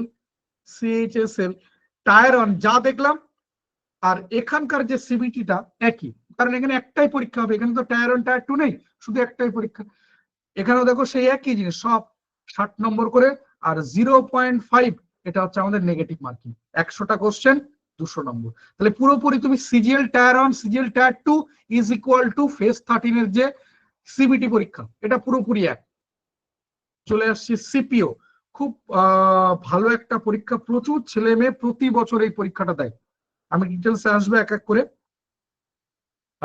তোমার এখানে এই যে এক্সাম ডেট জুলাই আগস্টে রয়েছে, প্রত্যেকটা 1 নম্বর করে, আর 0.25 মার্কস হচ্ছে আমাদের নেগেটিভ মার্কিং। এখানে কি কি রয়েছে দেখো, টায়ার ওয়ান, তারপরে পেড পিএসটি, টায়ার টু, তারপরে মেডিকেল বা ডকুমেন্টস ভেরিফিকেশন, এই রয়েছে। চলে আসছে এক এক করে। দেখো, আগে বললাম যে টায়ার ওয়ান, তারপরে পেড পিএসটি অর্থাৎ আমাদের ফিজিক্যাল মেজারমেন্ট বা লং জাম্প, রান, এগুলো রয়েছে। টায়ার টু আবার আমাদের রিটেন টেস্ট যেটাকে বলছি, কিন্তু এটা হচ্ছে English comprehension, only English comprehension. ঠিক আছে, তারপরে রয়েছে আমাদের মেডিকেল। যাই হোক, আমরা প্রথমে চলে আসি পেপার অন, যেটা রয়েছে সিপিও পেপার অন। কি কি রয়েছে, ওই 4টে subject, GI, GK, math, English, সবগুলো 50টা করে কোশ্চেন, প্রত্যেকটা 1 নম্বর করে, 200টা কোশ্চেন, 200 নম্বর, টোটাল 2 ঘন্টা। এই যে যেটা দেখছো, এটা অ্যাকচুয়ালি আজ থেকে যদি আমি 10 বছর আগের কথা বলি, 10 বছর আগে সিজিএল, সিএইচএসএল এই প্যাটার্নে হতো। তখন এরকম এই সেকশন 1 সেকশন 2 বলে কিছু ছিল না। ঠিক আছে, তো তখন এই যে এটার জন্য 3 নম্বর করে বা কিছু, সব 1 নম্বর করে কোশ্চেন থাকতো, সব 1 নম্বর করে কোশ্চেন, এবং প্রত্যেকটা সেকশনে 50টা করে কোশ্চেন থাকতো। একদম এটা হচ্ছে সেই পুরোনো প্যাটার্ন। এটার এখন আমাদের সিজিএল সিএইচএসএল নেই, তোমরা দেখে নিয়েছো। এটা এখনো রয়েছে কোথায়, আমাদের সিপিওর মধ্যে রয়েছে। 4টে সেগমেন্ট, প্রত্যেকটা সেকশনে 50টা করে, টোটাল 200টা কোশ্চেন, 200 নম্বরের পরীক্ষা, 2 ঘন্টা। ঠিক আছে, নেক্সট পিএসটি। এখানে আমাদের ছেলে মেয়ে এই ব্যাপারগুলো থেকে যাচ্ছে। ছেলেদের ক্ষেত্রে হাইট 170 সেন্টিমিটার, চেস্ট তোমার না ফুলিয়ে 80, ফুলিয়ে 85, দেখো সবসময়ের জন্য +5, সবসময়ের জন্য +5। হিল এরিয়া বা তোমার শিডিউল ট্রাইব এরকম রয়েছে, দেখছি না, যাচ্ছি না। ফিমেল, এটাতে চলে আসি। ফিমেল হচ্ছে হাইট 157 সেন্টিমিটার, ফিমেলদের ক্ষেত্রে চেস্টের ব্যাপারটা থাকছে না। ক্লিয়ার এই জায়গাটা। নেক্সট চলে আসছি পেট, ফিজিক্যাল এফিসিয়েন্সি টেস্ট, দেখে নাও। ছেলেদের ক্ষেত্রে 100 মিটার 16 সেকেন্ডে, 1.6 কিলোমিটার 6.5 মিনিটে। ঠিক আছে, আর লং জাম্প 3.65 সেন্টিমিটার মিটার, 5টা চান্স পাবে। এগুলো কিন্তু সিঙ্গেল চান্স। এই যে 100 মিটার রেস আর 1.6 মানে 1600 মিটার রেস, এইগুলো কিন্তু single chance. Long jump, high jump, long জাম্পের ক্ষেত্রে 5টা চান্স পাবে, হাই জাম্পের ক্ষেত্রে 3টে চান্স পাবে। লং জাম্পের তোমার এটা কত, 3.65 মিটার, হাই জাম্পের ক্ষেত্রে 1.2 মিটার। শর্টপাট যেটা রয়েছে 16 পাউন্ড, ঠিক আছে, এটা 4.5 মিটার পর্যন্ত ছুটতে হয় মিনিমাম, 3টে চান্স পাবে। এই জায়গাটা সবার ক্লিয়ার তো। মেয়েদের ক্ষেত্রে চলে আসি, 100 মিটার 18 সেকেন্ডে, 800 মিটার 4 মিনিটে। বোঝাতে পারলাম, এই দুটোই কিন্তু রেস, 100 মিটার 18 সেকেন্ডে, 800 মিটার 4 মিনিটে। নেক্সট লং জাম্প 9 ফিট, মানে 2.7 মিটার বা 9 ফিট যাই বলো না কেন, 3টে চান্স পাবে। হাই জাম্প 0.9 মিটার বা 3 ফিট, 3টে চান্স পাবে। এদের ক্ষেত্রে কিন্তু শর্টপাটের জায়গাটা নেই। ক্লিয়ার। এবার এখান থেকে চলে আসছি পেপার টু। পেপার টু তার মানে এখানে পেপার অন, তারপরে পেস্ট পিএমটি, তারপরে পেপার টু। পেপার টু কি আসছে, ইংলিশ ল্যাঙ্গুয়েজ এন্ড কম্প্রিহেনশন। 200টা এমসিকিউ থাকবে, 200টা এমসিকিউ থাকবে, 200 নম্বর, 2 ঘন্টা। তাহলে আবারও কিং মেকারকে ইংলিশ। দেখো আমি যত জায়গায় দেখলাম সব ক্ষেত্রে কিং মেকার কে ইংলিশ। এগুলো আমি তোমাদের সাথে শেয়ার করে দেবো, তোমরা দেখে নিও। এগুলো আমাদের যদিও এতটা এখন গুরুত্বপূর্ণ না। নেক্সট চলে আসছে দিল্লি পুলিশ। দিল্লি পুলিশের ক্ষেত্রে আমাদের 100টা কোশ্চেন, 90 মিনিট, ঝামেলা শেষ, আর কোনো কিছু নেই। কম্পিউটার বেসড টেস্ট, একটাই পরীক্ষা। দেন তোমার ফিজিক্যাল মেজারমেন্ট বা পেট পিএসটি যেটা আমরা বললাম, যেটা আমরা দেখলাম সেরকমটাই রয়েছে। এই যে কম্পিউটার বেসড টেস্ট, তারপর হচ্ছে ফিজিক্যাল এন্ডাউন্সমেন্ট যেগুলো রয়েছে, এক এক করে দেখে নিই। প্রথমে দিল্লি পুলিশের ক্ষেত্রে কি কি রয়েছে, reasoning, GK GS, math, computer. এখানে দেখে নাও যে জিকে জিএস এর মধ্যে 50টা কোশ্চেন, বাকি রিজনিং 25, ম্যাথ 15, জিকে 10, টোটাল 100টা কোশ্চেন, 100 নম্বর, 1.5 ঘন্টা টাইম, মানে 90 মিনিট টাইম। মানে এটা কিন্তু অনেকটা, যে 100 নম্বরের পরীক্ষা, 90 মিনিট টাইম থাকছে। এরপরে আমাদের চলে আসছে মেল ক্যান্ডিডেটদের জন্য হাইট 165 সেন্টিমিটার, চেস্ট 81-85। ঠিক আছে, ফিমেলদের ক্ষেত্রে হাইট রয়েছে 155 সেন্টিমিটার। ক্লিয়ার? দিল্লি পুলিশের ক্ষেত্রে এজ বা এগুলো সব এখানে দেওয়া আছে, আমি আর এগুলোকে ডিসকাস করছি না। এছাড়া আমাদের এসএসসি জিডি রয়েছে। এসএসসি জিডি, এসএসসি জিডিটা কবে হবে? মোটামুটি ফেব্রুয়ারি বলা আছে, জানুয়ারি ফেব্রুয়ারি 2026-এ পরীক্ষা হবে। ওখানেও কি কি থাকে ওখানে বলে দিচ্ছি। ওখানে থাকে তোমার math, reasoning, GK GS, GK and GS. আর এখানে তুমি এই জায়গাটা একটা করতে পারো, ইংলিশ বা হিন্দি। হিন্দি, তুমি ইংলিশে যদি না হও তাহলে হিন্দি। এই হচ্ছে টোটাল আমাদের এসএসসি জিডির তোমার এটা আহ, তোমার পরীক্ষার যেটা। আমাকে একটু জানাও যে এই পর্যন্ত কারো কোথাও কোনো কোশ্চেন আছে এসএসসি নিয়ে, স্টাফ সিলেকশন কমিশন নিয়ে কারো কোনো কোশ্চেন আছে? একটু ফার্স্ট আমাকে জানিও। তার মানে দেখো আমরা মোটামুটি 130 জন নিয়ে শুরু করেছিলাম, এখন 103 জন। তার মানে বুঝতে পারলাম যে আমি কিন্তু তোমাদের খুব একটু উপকার করতে পারছি না। আবারও বলছি, যাদের দরকার নেই একদম সোজা চলে যাবে, মোবাইল ইন্টারনেট পর্যন্ত নষ্ট করবে না। আমি বলবো সবসময় যেন রিলস দেখো। রিলস দেখা স্বাস্থ্যের পক্ষে, মানসিকতার পক্ষে ভীষণভাবে ভালো। আমি নেক্সট পার্টে চলে আসছি, রেল নিয়ে। রেলেরটা চলে আসছি। রেলের যেটা রয়েছে, প্রথমে গ্রুপ ডি, যেটা আমাদের 32,000 মতো ভ্যাকান্সি বলছিল, সেটা আমার কাছে আনঅফিসিয়ালি বলছি 70,000 মতো ভ্যাকান্সি আসছে। ঠিক আছে, আমার কাছে এই নিয়ে কোনো কিছু নেই, আমি একটা পোস্ট দেখলাম মাত্র, আমি সেখান থেকে বলছি। ঠিক আছে, এই পোস্ট দেখলাম মাত্র, আমি সেখান থেকে বলছি। এটা 70,000 মতো হতে চলেছে। ফর্ম ফিল আপ কত হয়েছে? 1.21 crore, 1,21,00,000 ফর্ম ফিল আপ হয়েছে। নেক্সট চলে আসছে আরআরবি গ্রুপ ডির মধ্যে। অলরেডি তোমরা জানো এনটিপিসি কিন্তু পরীক্ষা শুরু হয়ে গেছে। নেক্সট এনটিপিসি ফর্ম কবে বেরোবে? অগাস্ট মাসে। কারণ রেল কিন্তু গত বছর ডিসেম্বর 2024-এ একটা ক্যালেন্ডার বের করেছে। রেল ন্যাচারালি ক্যালেন্ডার বের করে না, ক্যালেন্ডার বের করে স্টাফ সিলেকশন কমিশন। প্রতি বছর ক্যালেন্ডার বের করে আমাদের কবে কোন পরীক্ষা হবে। রেল এতদিন পর্যন্ত বের করতো না, এই প্রথমবার রেল তাদের পরীক্ষার ক্যালেন্ডার বের করেছে। ডিসেম্বর 2024-এ যে ক্যালেন্ডার বের করেছিল সেখানে দেওয়া আছে যে এনটিপিসি নতুন নোটিফিকেশন আসতে চলেছে অগাস্ট মাসে। অগাস্ট মাসে নতুন নোটিফিকেশন আসতে চলেছে। তো এটা হচ্ছে আমরা গ্রুপ ডি, যেটা অলরেডি ফর্ম ফিল আপ হয়ে গেছে, যার পরীক্ষা হওয়ার সম্ভাবনা রয়েছে সেপ্টেম্বর মাস নাগাদ, বা অগাস্ট সেপ্টেম্বর করে পরীক্ষা হওয়ার সম্ভাবনা রয়েছে। এই পরীক্ষাটা অলরেডি এনটিপিসি শুরু হয়ে গেছে। এনটিপিসি শেষ হলে মোটামুটি অগাস্টের সেকেন্ড বা থার্ড উইক করে বা সেপ্টেম্বর এর মধ্যে কিন্তু পরীক্ষা হয়ে যাবে। ঠিক আছে, এর অ্যাপ্লিকেশন ডেট যা কিছু ছিল আমি আর এগুলোতে যাচ্ছি না, এগুলো তো অলরেডি ফর্ম ফিল আপ হয়ে গেছে, তো এগুলো না ডিসকাস করার কোনো দরকার নেই।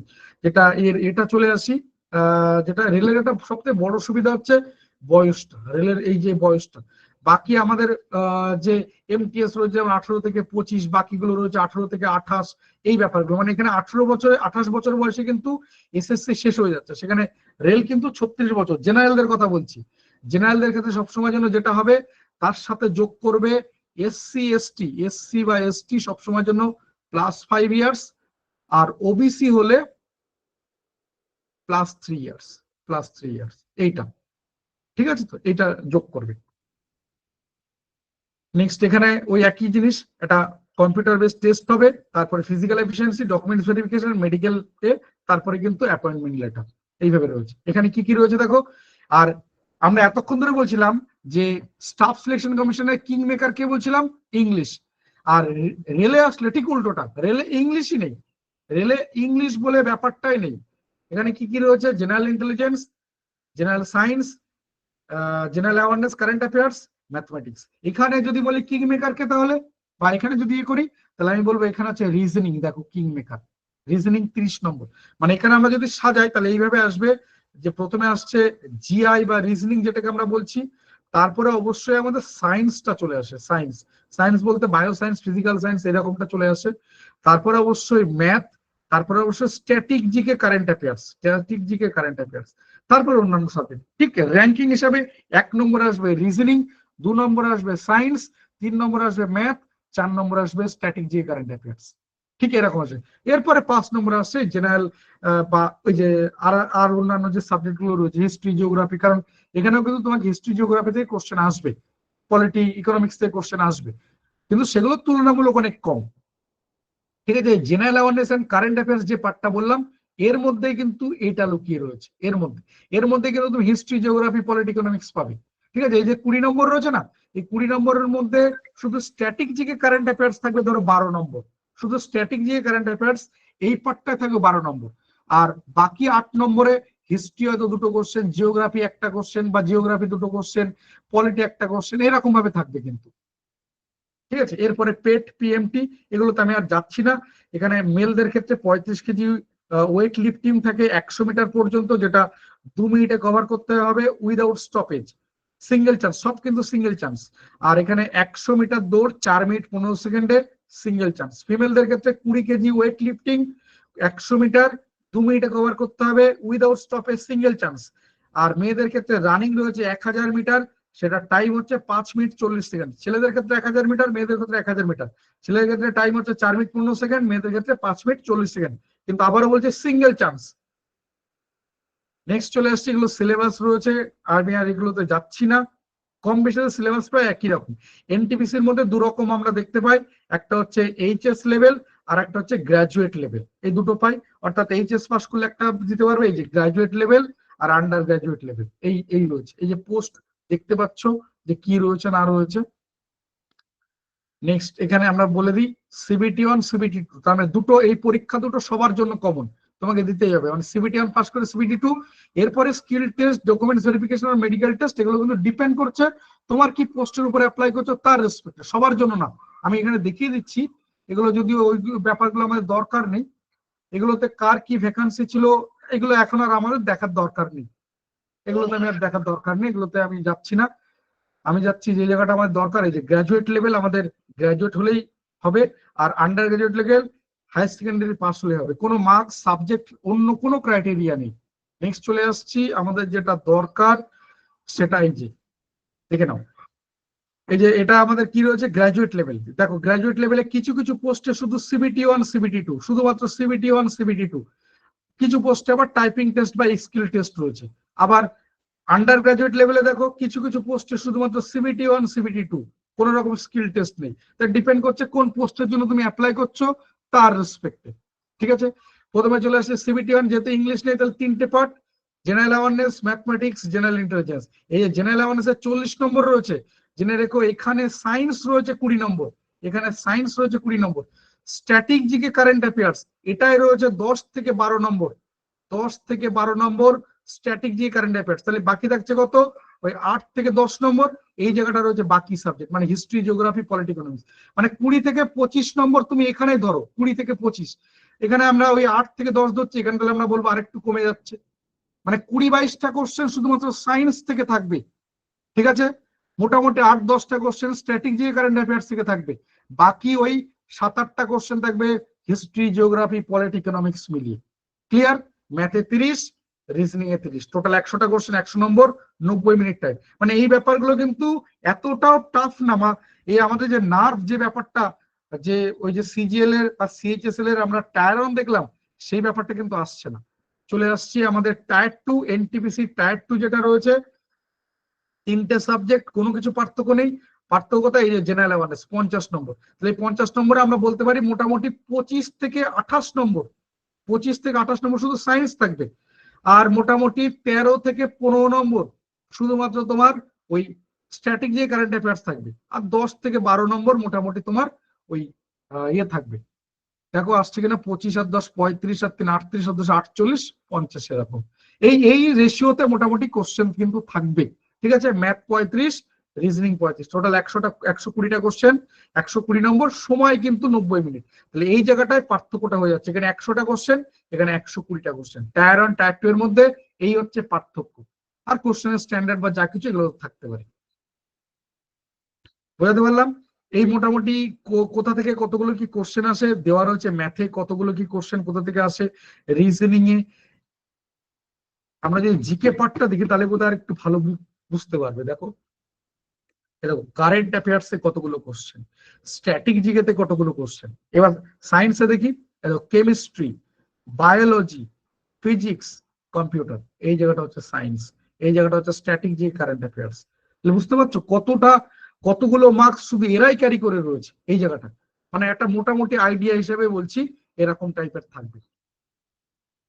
ঠিক আছে, এছাড়া অন্যান্য যে পরীক্ষাগুলো রয়েছে যেগুলো সবাই দিতে পারে না, যেমন এএলপি সবাই দিতে পারে না, এর মধ্যে কিন্তু টেকনিক্যাল পার্ট রয়েছে। মনে রাখবে, টেকনিক্যাল যে কোনো পরীক্ষার মধ্যে নন টেকনিক্যাল আছে, তাই এটা কিন্তু সবাই দিতে পারে না। আমি আর এগুলোতে ডিটেলসে যাচ্ছি না। এছাড়া আরো আছে টেকনিক্যাল এরকম, যে টেকনিশিয়ান, আরআরবি টেকনিশিয়ান, যেটা এটাও কিন্তু সবাই দিতে পারে না। এটা কিন্তু টেকনিক্যাল ডিগ্রি তোমার লাগবে, অর্থাৎ আইটিআই বা ডিপ্লোমা যে পার্টটা রয়েছে সেই পার্টগুলো কিন্তু কাজে লাগবে। একটু আমাকে জানাও যে এই পর্যন্ত কারো কোথাও কোনো কোশ্চেন নেই তো? আমি নেক্সট পার্টে যাব। আমরা 130 থেকে নেক্সট যখন দেখলাম তখন 103 জন, 103 থেকে এখন হচ্ছে 92 জন। চলো, এটা ভাবার বা বিন্দুমাত্র কোনো কারণ নেই। জেনে রেখো যে আমাদের, আমি যেটা দেখছিলাম আর কি, 1,21,00,000 ফর্ম ফিল আপ করেছে রেলে, বলছিলাম না 1,21,00,000 ফর্ম ফিল আপ করেছে। আর আমি ধরে নিচ্ছি যে 32,000 আর 70,000 যেটা বললাম, আমি চলো ধরে নিচ্ছি 50,000 ভ্যাকান্সি রয়েছে। মানে 1,21,00,000 ফর্ম ফিল আপ করেছে, আমি ধরে নিচ্ছি 1 কোটি পরীক্ষা দেবে, 21 লাখ পরীক্ষায় দেবে না, ধরে নিচ্ছি। এখান থেকে আমি ধরে নিচ্ছি 50,000 ভ্যাকান্সি। এটার কত পার্সেন্ট জানো? 1 কোটি মধ্যে 50,000 কত পার্সেন্ট বলো তো? বলতে পারবে? তাই এটা ভাবার বিন্দুমাত্র কারণ নেই কে কি করছে, তুমি তোমারটাকে দেখো। জেনে রাখো সবাই চাকরি পাবে না। আমাদের অল ওভার এসএসসি তে স্টাফ সিলেকশন কমিশনে মোটামুটি ভ্যাকান্সি থাকে বিভিন্ন পরীক্ষার রেসপেক্টে, ধরুন 8,000 থেকে 18,000, ধরো 8,000 থেকে 18,000, মানে মোটামুটি এই রেঞ্জে তুমি ধরে চলো। 8K থেকে 18K এই রেঞ্জে তুমি ভ্যাকান্সি ধরো। এটা বাড়ে কোনো কোনো ক্ষেত্রে 25 বা 8 বা ইয়ে, মানে আমি এসএসসি জিডি বা এইরকম টাইপের পরীক্ষা বাদ দিচ্ছি, আমি মোটামুটি সিজিএল সিএইচএসএল এই টাইপের পরীক্ষাগুলোকে নিচ্ছি, এর মধ্যে ভ্যাকান্সি থাকে। আর ওগুলো ধরলে 50,000 ভ্যাকান্সি হয় জিডির ক্ষেত্রে। জিডিতে 45-50,000 পর্যন্ত ভ্যাকান্সি থাকে। ঠিক আছে, 60,000 পর্যন্ত ভ্যাকান্সি দেখা যায়, 70,000 ভ্যাকান্সি দেখা যায়। তো যাই হোক, আমি নর্মালি যেগুলো যে পরীক্ষাগুলো, সেই পরীক্ষাগুলোর ক্ষেত্রে যদি দেখি, তাহলে সারা ভারতবর্ষে এরকম। আর আমি যদি 50,000 ভ্যাকান্সি ধরি, সারা ভারতবর্ষের মধ্যে কিন্তু 50,000 ভ্যাকান্সি।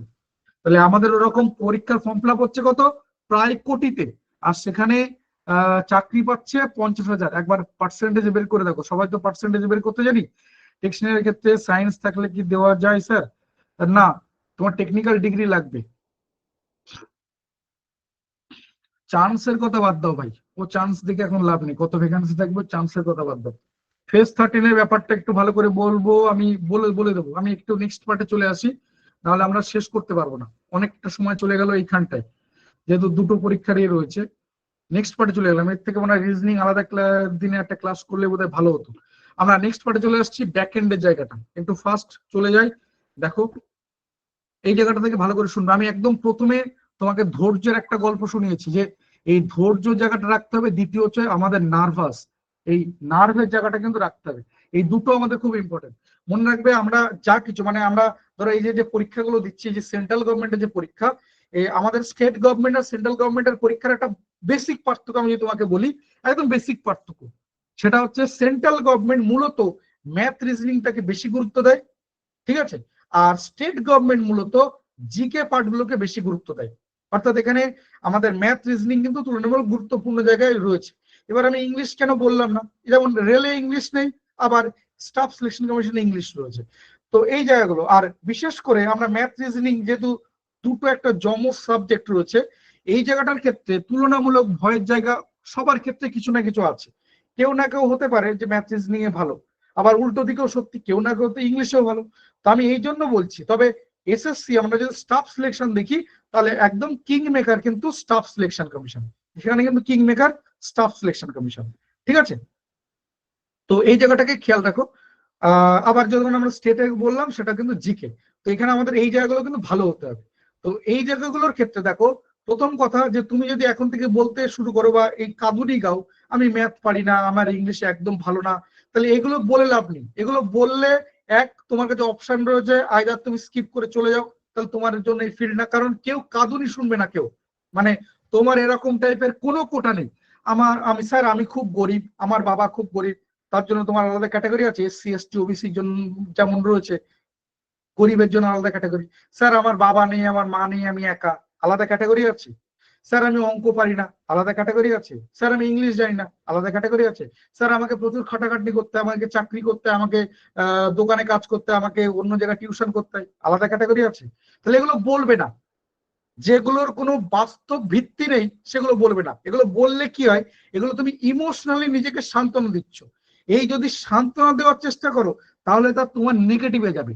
কারণ কি, তুমি সেই জায়গাটা থেকে যখন আমরা কোনো কিছু রেসপেক্টে একটা আমাদের একটা সান্ত্বনা মানে একটা হোমলি অ্যাটমসফিয়ার পাই, সেখানে কিন্তু আর আমাদের হয় না। যেমন দেখবে, ধরে না আমি ধরো ভুল বা ঠিক জানার দরকার নেই, ধরো ট্রেনে যাচ্ছি, ধরো আমার সাথে রামের ধরো গন্ডগোল হয়েছে, আমি ঠিক না ভুল আমার দেখার দরকার নেই, বা রাম ঠিক না ভুল দেখার দরকার নেই। তো আমার আর রামের মধ্যে ট্রেনের মধ্যে গন্ডগোল হচ্ছে। অনেকে যারা লোকাল ট্রেনে যাতায়াত করে আমি তাদের জন্য বলছি, বুঝতে পারবে এই কথাটা, যে আমি আর রাম দুজনে মিলে গন্ডগোল করছে। ও দাদা এরকম কেন করছেন, না আপনি কেন করছেন, আর জানেন না এগুলো, আপনার কমন সেন্স এই ব্যাপারগুলো বোঝেন না, ও আমাকে এরকম কথা বলছে, আমি এই কথা বলছি।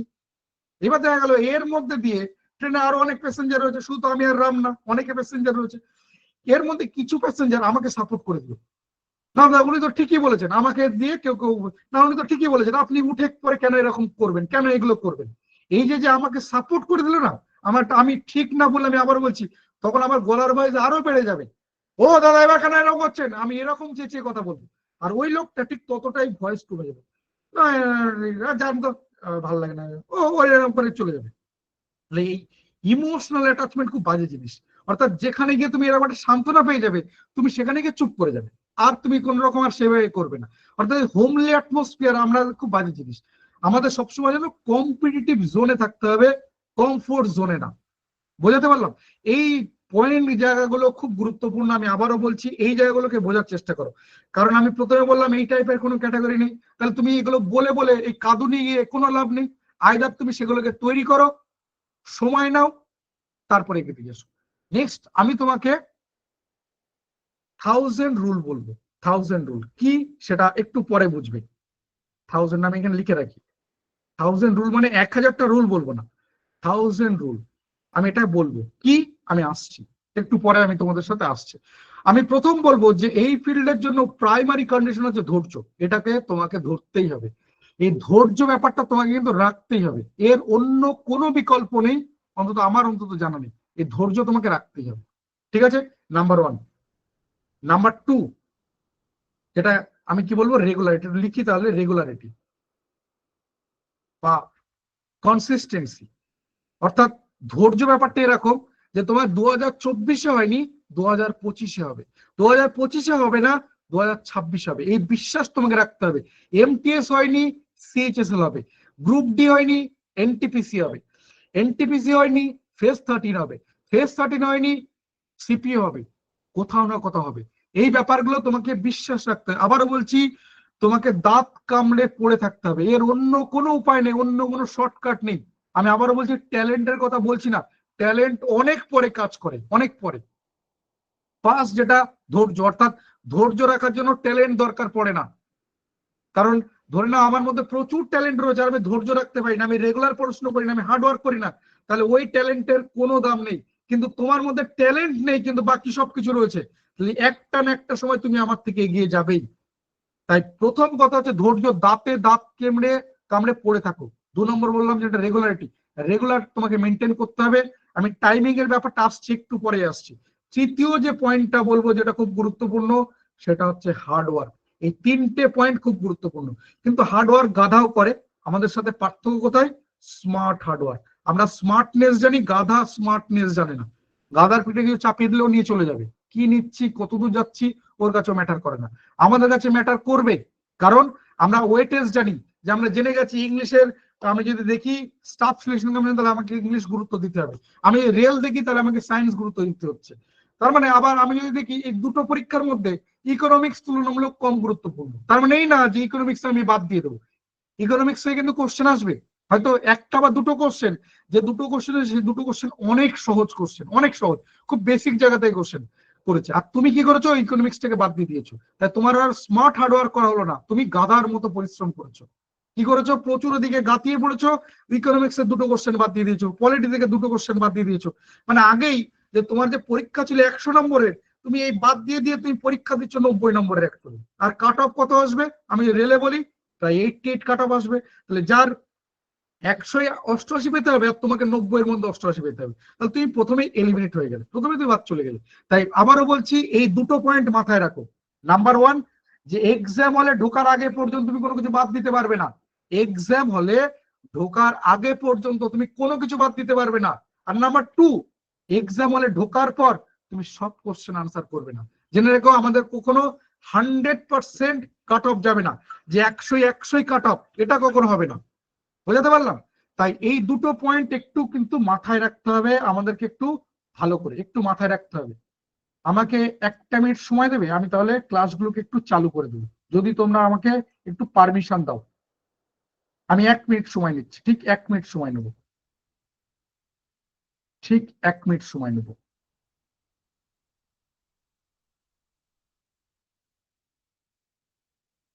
ঠিক 1 মিনিট সময় নেবো, একটুখানি আমাকে পারমিশন দাও।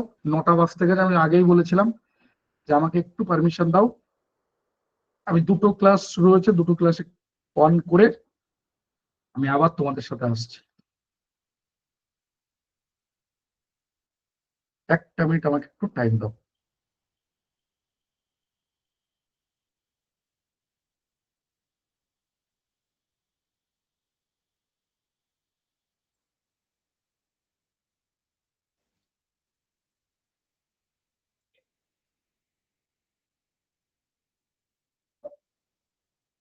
একটা মিনিট, হ্যাঁ, হয়ে গেছে।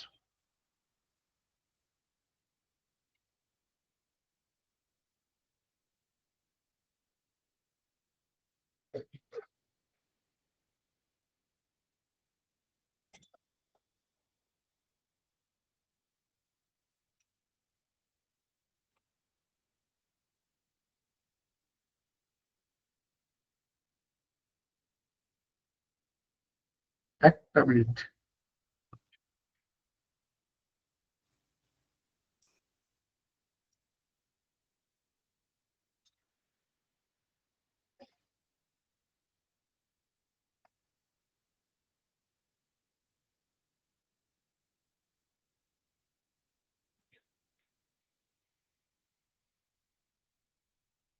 চল,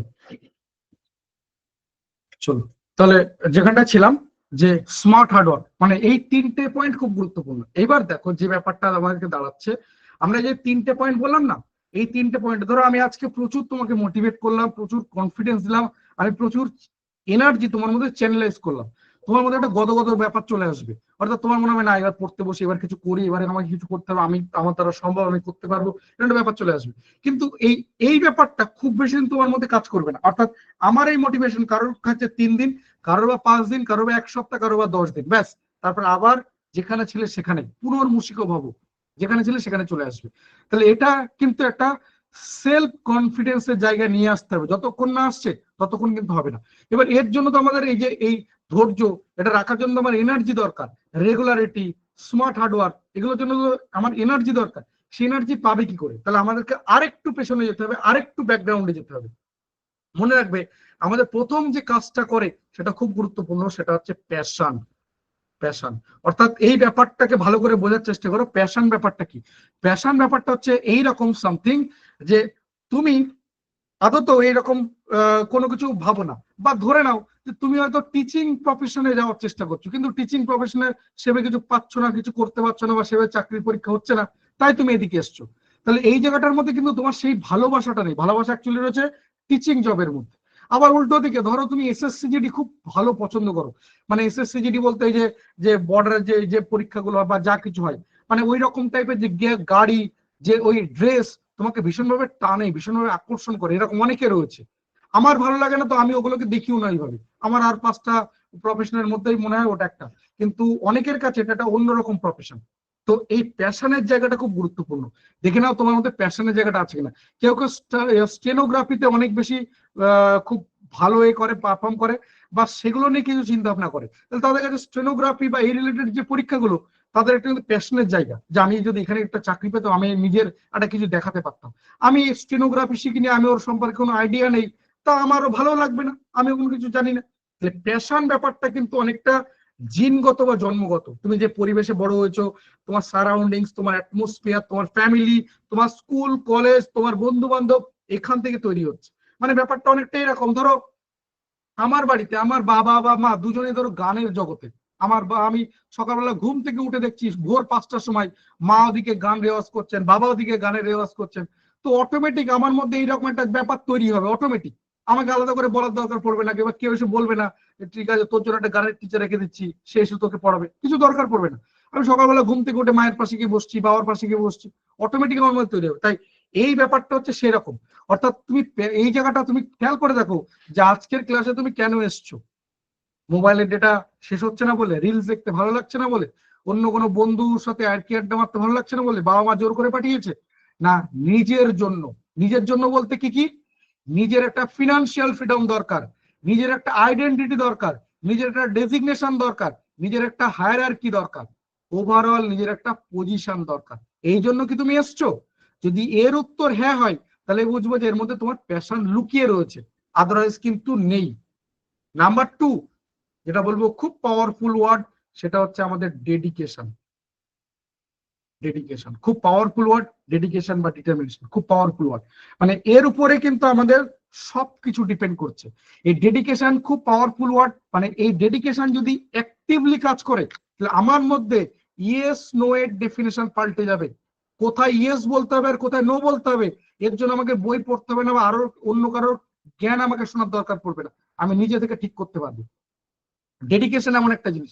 আমি যদি খুব ছোটখাটো দু একটা এক্সাম্পল দিই, মানে ধরো আমার বাবার শরীর খারাপ, তো আমাকে কি আমার পাড়া প্রতিবেশী আত্মীয় স্বজন কেউ ফোন করে মনে করিয়ে দেয়, তোর বাবার শরীর খারাপ, ডাক্তারের কাছে নিয়ে গেছিস, ওষুধ কিনে দিয়েছিস, প্যাথোলজিক্যাল টেস্ট দিয়েছে সেগুলো করেছিস, এভাবে কেউ মনে করিয়ে দেয়? এটা আমার ডেডিকেশন, আমি দায়বদ্ধ, আমার ফ্যামিলির প্রতি, আমার বাবা মায়ের প্রতি আমি দায়বদ্ধ। তো এগুলো আমাকে কেউ বলবে না।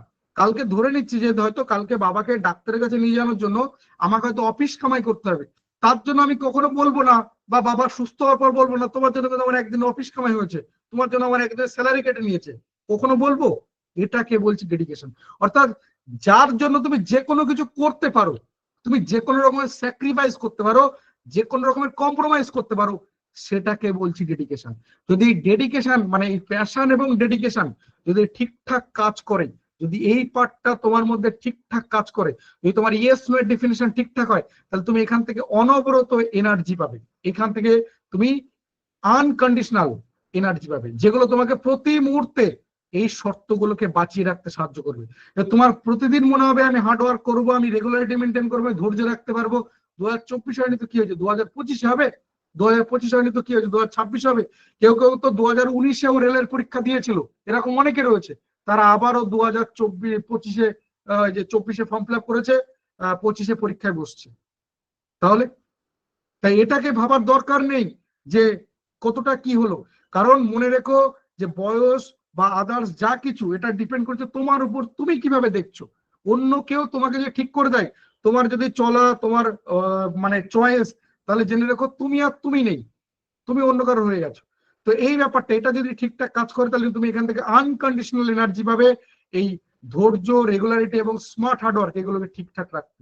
যখন এগুলো ঠিকঠাক কাজ করবে, তুমি বা তোমার মধ্যে জন্ম নেবে কি, কনফিডেন্স। কনফিডেন্স আর কি, মোটিভেশন।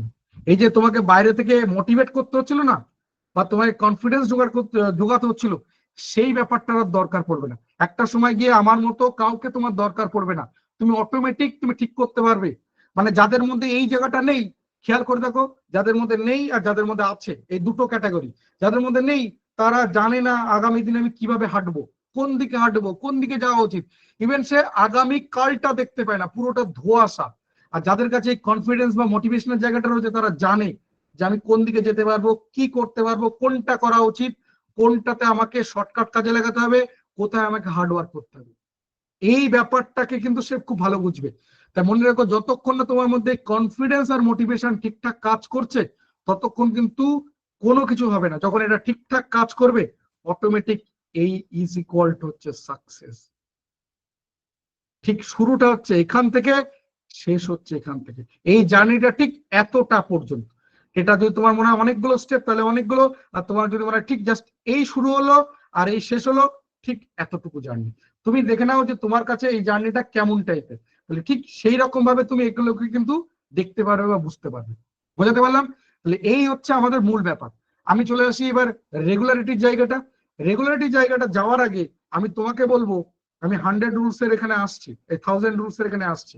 আমি তোমাকে যেটা বলবো যে একটা বাউন্ডারি তৈরি করো নিজের মধ্যে।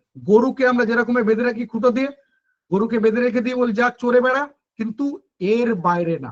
এতটা পর্যন্ত চড়ে বেড়া, কিন্তু এর বাইরে না, এর বাইরে না। ঠিক নিজের জন্য একটা আলাদা বাউন্ডারি তৈরি করো। তোমার যে 24 ঘন্টা সময়, এই 24 ঘন্টার মধ্যে 8 ঘন্টা তোমার ঘুম বা তোমার রেস্টের জন্য নিয়ে নাও। 8 ঘন্টা তোমার নিজের কাজের জন্য। তুমি কোনো চাকরি করো, তোমার বন্ধু বান্ধব রয়েছে, তোমার গার্লফ্রেন্ড রয়েছে, তোমার সোশ্যাল মিডিয়া, তোমার রিলস, তোমার ফেসবুক, টুইটার, ইনস্টাগ্রাম, সবকিছু। এখনো বাকি 8 ঘন্টা রয়েছে। এই 8 ঘন্টা থেকে আমি তোমাকে বলবো 7 ঘন্টা দাও। বাকি 1 ঘন্টা এই তোমার মোবাইলের পেছনে দিও, অসুবিধা নেই। 7 ঘন্টা তোমাকে দাও। এই 7 ঘন্টা তুমি আমাকে দাও। 7 ঘন্টা, আমি তোমাকে একটা ছোট্ট হিসাব দিই। 7 আওয়ার্স, তাই তো, per day. 7 hours per day, 7 ঘন্টা করে বললাম প্রত্যেক দিন। আমি তোমার থেকে সময় নেবো না, খুব বেশি সময় নেবো না, আমি তোমাকে ফিরিয়ে দেবো, সময় ফিরিয়ে দেবো। দেখো, 7 ঘন্টা পার ডে ইন্টু 7 দিন, 7 দিনে 1 সপ্তাহ। 1 সপ্তাহে কত আসছে? 49 ঘন্টা। আমি রাফলি এটাকে 50 ঘন্টা নিচ্ছি। আমি আবারও বলছি, তোমার থেকে সময় বেশি নেব না, কারণ আমি এটা বিশ্বাস করি যে তুমি 700 বছর বা আমি 700 বছর বাঁচবো না। আমাদের লাইফ 70 বছরের। আর এই 70 বছরের মধ্যে 60 বছর আমাদের নিজেদের হাতে রয়েছে। পরবর্তী 10 বছর আবার ছেলে নাতি এরা কন্ট্রোল করবে। এটা খেতে পারবে না, ওখানে যেতে পারবে না, ওর সাথে কথা বলবে না, এরকম ব্যাপারটা। 60 বছরের মধ্যে অলরেডি প্রায় 25 বছর হয়ে গেল লেখাপড়া আর এই করতে করতে। বাকি রয়েছে 35 বছর। আরো যদি ধরে নি 2-1 বছর চাকরির জন্য চলে যাবে, হাতে পড়ে থাকছে 32-33 বছর।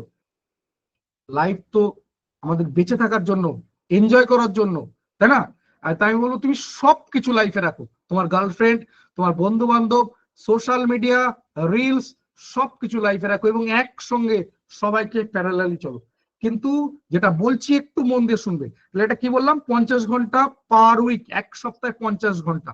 1 সপ্তাহে 50 ঘন্টা যদি হয়, মাসে কত হচ্ছে? 50 ঘন্টা পার উইক। তাহলে মাসে 4টে সপ্তাহ, 4টে সপ্তাহ মানে 200 ঘন্টা পার মান্থ।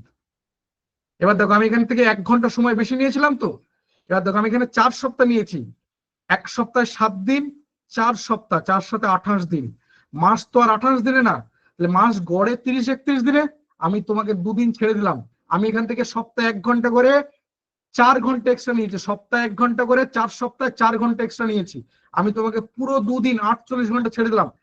যাও বাবা, চোরে খেয়ে এসো, চোরে খেয়ে এসো। তাহলে 1 মাসে 200 ঘন্টা। আমি 6 মাসের একটা হিসাব করছি। 200 ঘন্টা পার মান্থ ইন্টু 6, 6 মাসে কত গো? 1200 ঘন্টা। আমি এখান থেকে 1000 ঘন্টা দিতে বলছি, 1000 ঘন্টা।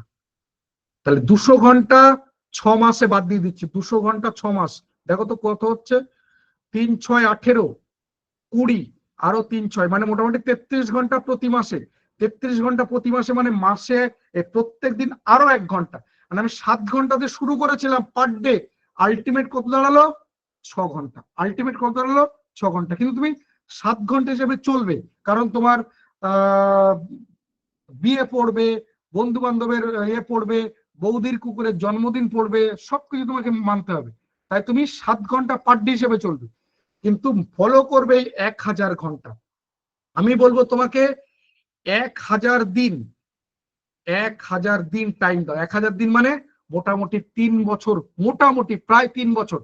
পুরো 1000 দিন নিজেকে টার্গেট দাও যে তুমি আজ থেকে ধরো শুরু করলে, মানে আজ ধরো তোমার হাই সেকেন্ডারি শেষ হয়েছে বা গ্রাজুয়েশন শেষ হয়েছে, এই অবস্থায় তুমি শুরু করলে, আজ থেকে গোনা 1000 দিন টাইম দাও। প্রত্যেকটা দিন তোমার ক্যালেন্ডারে রাখো যে প্রত্যেকটা দিন তোমার জন্য পুরো তোমার সামনে থাকে 1000 দিন।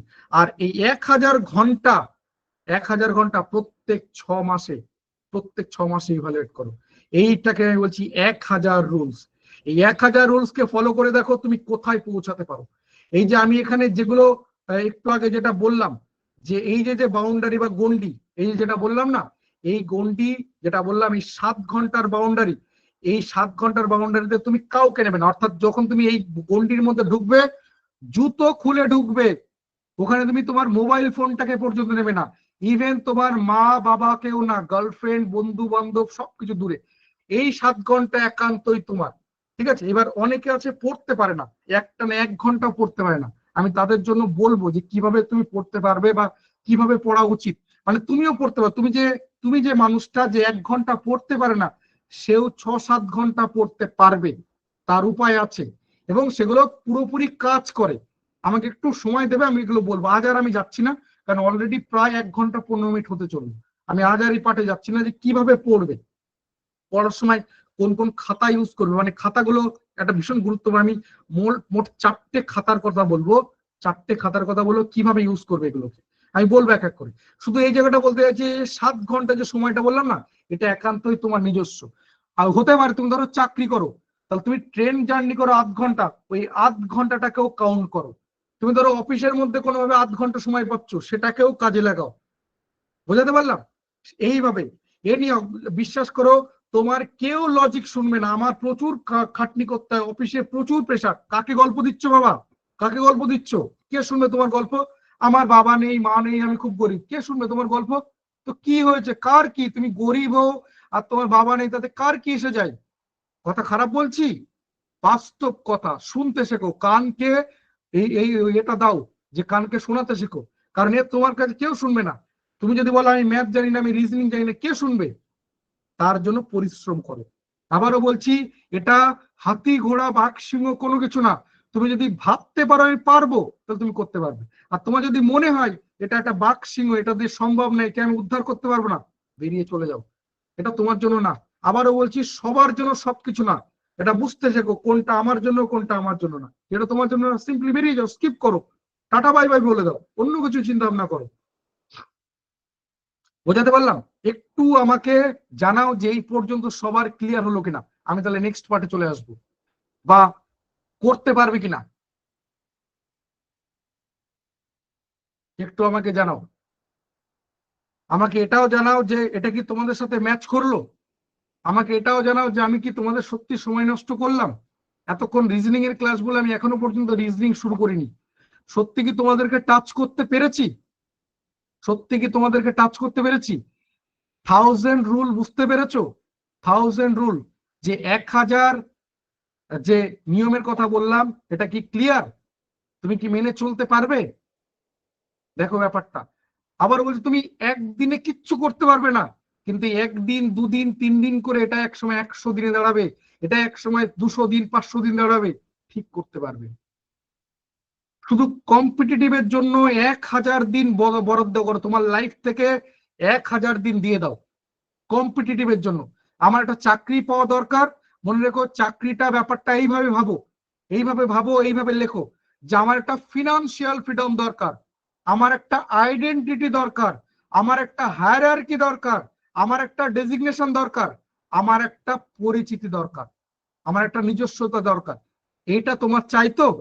তার জন্য তোমার লাইফ থেকে 1000 দিন বার করো। আর এই 1000 দিনের মধ্যে তুমি কোন রকম কোনো কম্প্রোমাইজ করবে না। স্কুল সার্ভিস কমিশনের ক্লাস হবেই।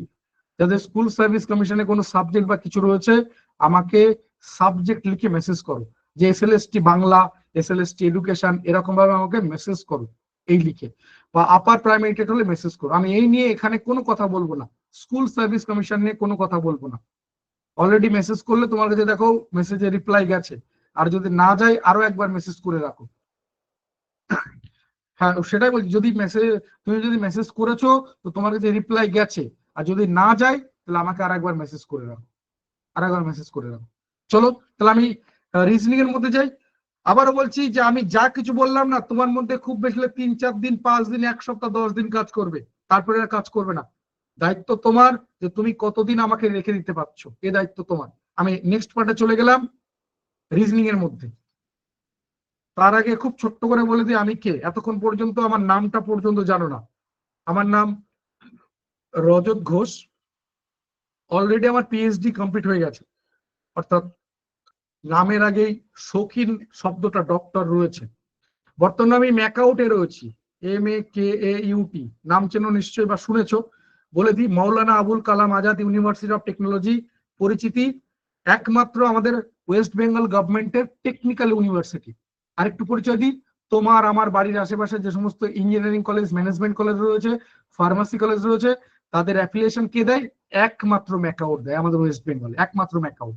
ঠিক আছে, নেক্সট যেটা বলার, যে এর ক্যাম্পাস কোথায় রয়েছে? এর পুরোনো ক্যাম্পাস রয়েছে সল্টলেকে, নতুন ক্যাম্পাস রয়েছে হরিণঘাটা। যারা হরিণঘাটা চেনো না তাদের জন্য বলবো কল্যাণী, যারা কল্যাণী চেনো না তাদের জন্য বলবো নদিয়াতে রয়েছে।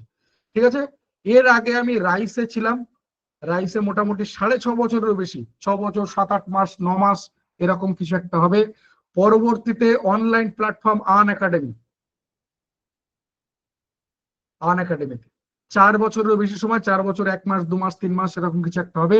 এখনো যদি তুমি গুগলে আনএকাডেমি রজত ঘোষ বলে সার্চ করো, এখনো আমার প্রোফাইল দেখতে পাবে। আনএকাডেমি রজত ঘোষ বলে সার্চ করো, এখনো তুমি আমার প্রোফাইল দেখতে পাবে। তো এই হচ্ছে মোটামুটি। এছাড়া মেজো সেজো আমি তাদের কথা আর বলছি না, তাদের এতে যাচ্ছি না। মোটামুটি আমার সাবজেক্ট হচ্ছে ম্যাথ আর রিজনিং, আমি এই দুটো সাবজেক্ট জানি, এর বাইরে আর কোনো কিছু জানি না। তো এর বাইরে তো অন্যান্য সাবজেক্টও থাকে পরীক্ষার জন্য। তাই 2020 সাল থেকে আমি এটাকে পুরোপুরি অর্গানাইজড হতে করি।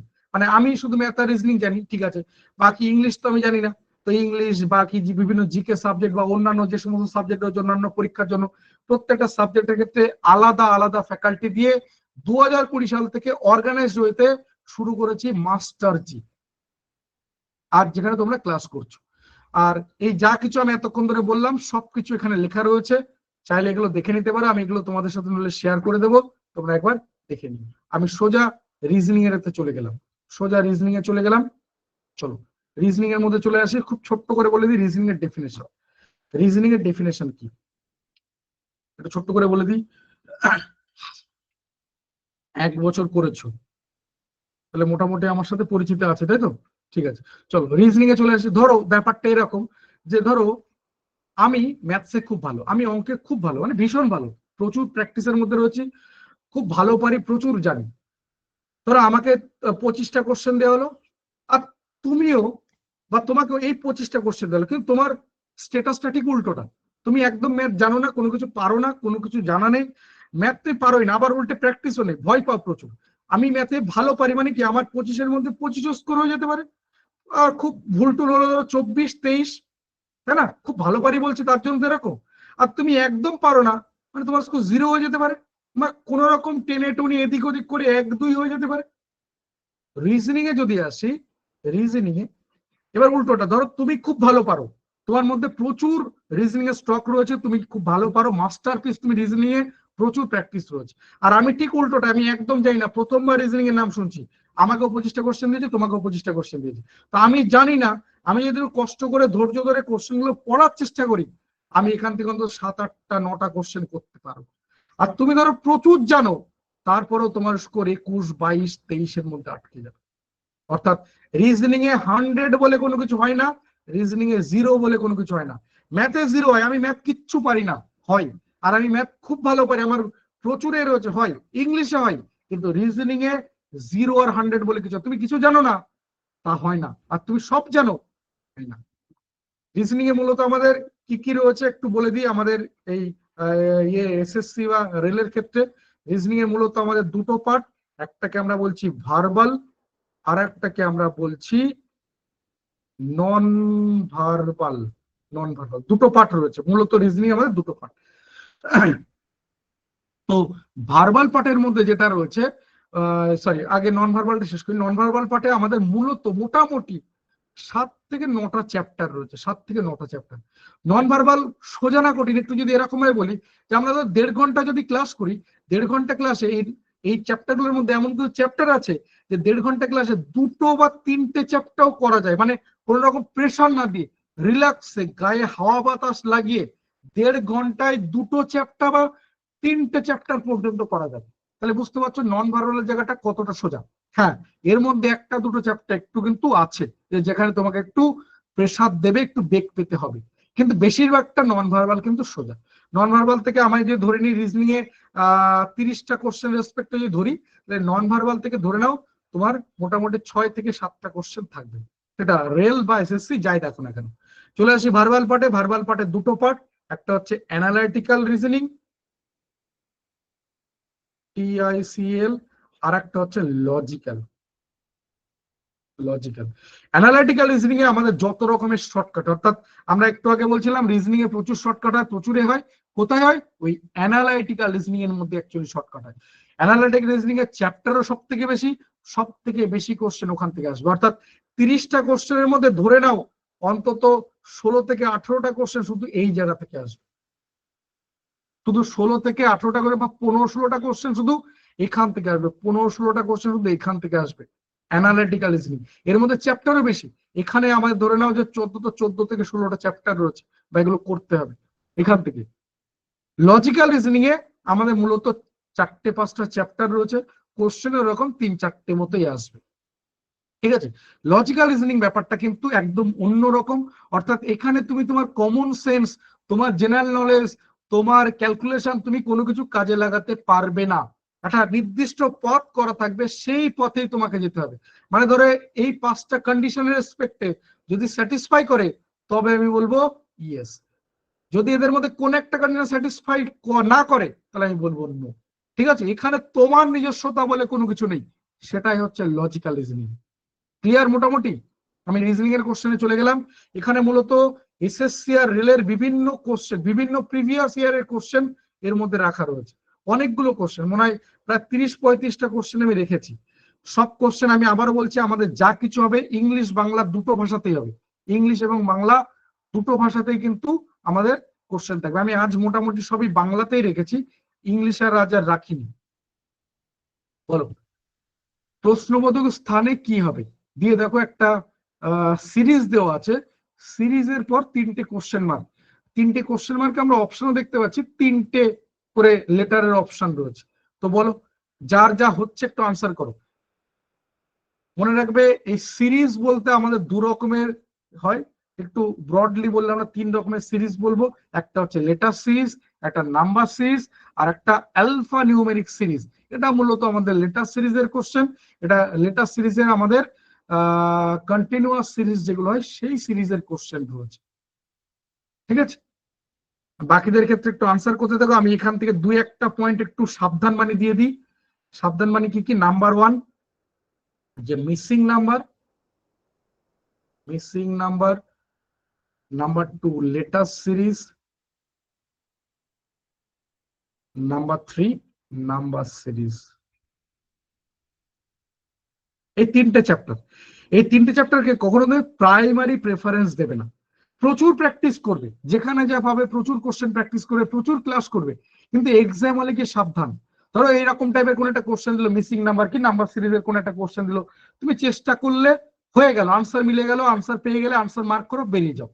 কিন্তু দেখা গেল কোশ্চেন দিয়েছে কিন্তু কোনোভাবে হচ্ছে না, একবার ট্রাই করলে হলো না, দুবার ট্রাই করলে হলো না, 3বার ট্রাই করলে হলো না, ছেড়ে দাও। আমি একদম শুরুতে একটা কথা বলেছিলাম যে তুমি এক্সাম হলে ঢুকে সব কোশ্চেনের আনসার করে আসবে না, কারণ নেগেটিভ মার্কিং রয়েছে। ঠিক আছে, আর আমাদের ক্যালকুলেশন কিন্তু পার্সেন্টেজে হয় না, পার্সেন্টাইলে ক্যালকুলেশন হয়। তাই মনে রেখো এই ক্যালকুলেশনটা কিন্তু তুলনামূলক একটু অন্য রকম। ঠিক আছে, আমি ক্যালকুলেশনে যাচ্ছি না, পার্সেন্টাইলে কিন্তু তোমার এই নেগেটিভের জায়গাটা কিন্তু এফেক্ট ফেলে। তাই বারবার বলবো যে হচ্ছে না, ছেড়ে দাও। তুমি সব কোশ্চেন আনসার করে আসতে পারবে না, এ তোমাকে কেউ দিব্যি দেয়নি, তাই একটা দুটো কোশ্চেন ছেড়ে দেওয়াটা ভালো। এটা কিভাবে রয়েছে দেখো, এখানে যদি দেখি ABCDEF, আর এই জায়গাটা এটা একটা আলাদা সিরিজ হচ্ছে NOP, তার মানে AB তারপরে এন, তারপরে এবির পরে সিডি, এন এর পরে ও, মানে এই জায়গাটা এরকম আসছে, ওর পরে পি এরকম। তাহলে ইএফ এর পরে এই দুটো আসবে, এই দুটো ইএফ এর পরে তাহলে কি আসবে, জি এইচ, আর এটার সাথে এটা চলে আসবে, পি এর পরে কিউ, এই জায়গাটা কিউ, তাহলে আনসার হয়ে যাচ্ছে জি এইচ কিউ।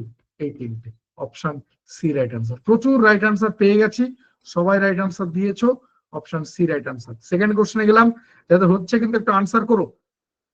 আবারও বলছি, যা কিছু কোশ্চেন দেখছো সবই কোনো না কোনো প্রিভিয়াস ইয়ার কোশ্চেন রয়েছে, হয় রেল নইলে স্টাফ সিলেকশন কমিশন, কোনো না কোনো জায়গার রয়েছে। একটু আনসার করো।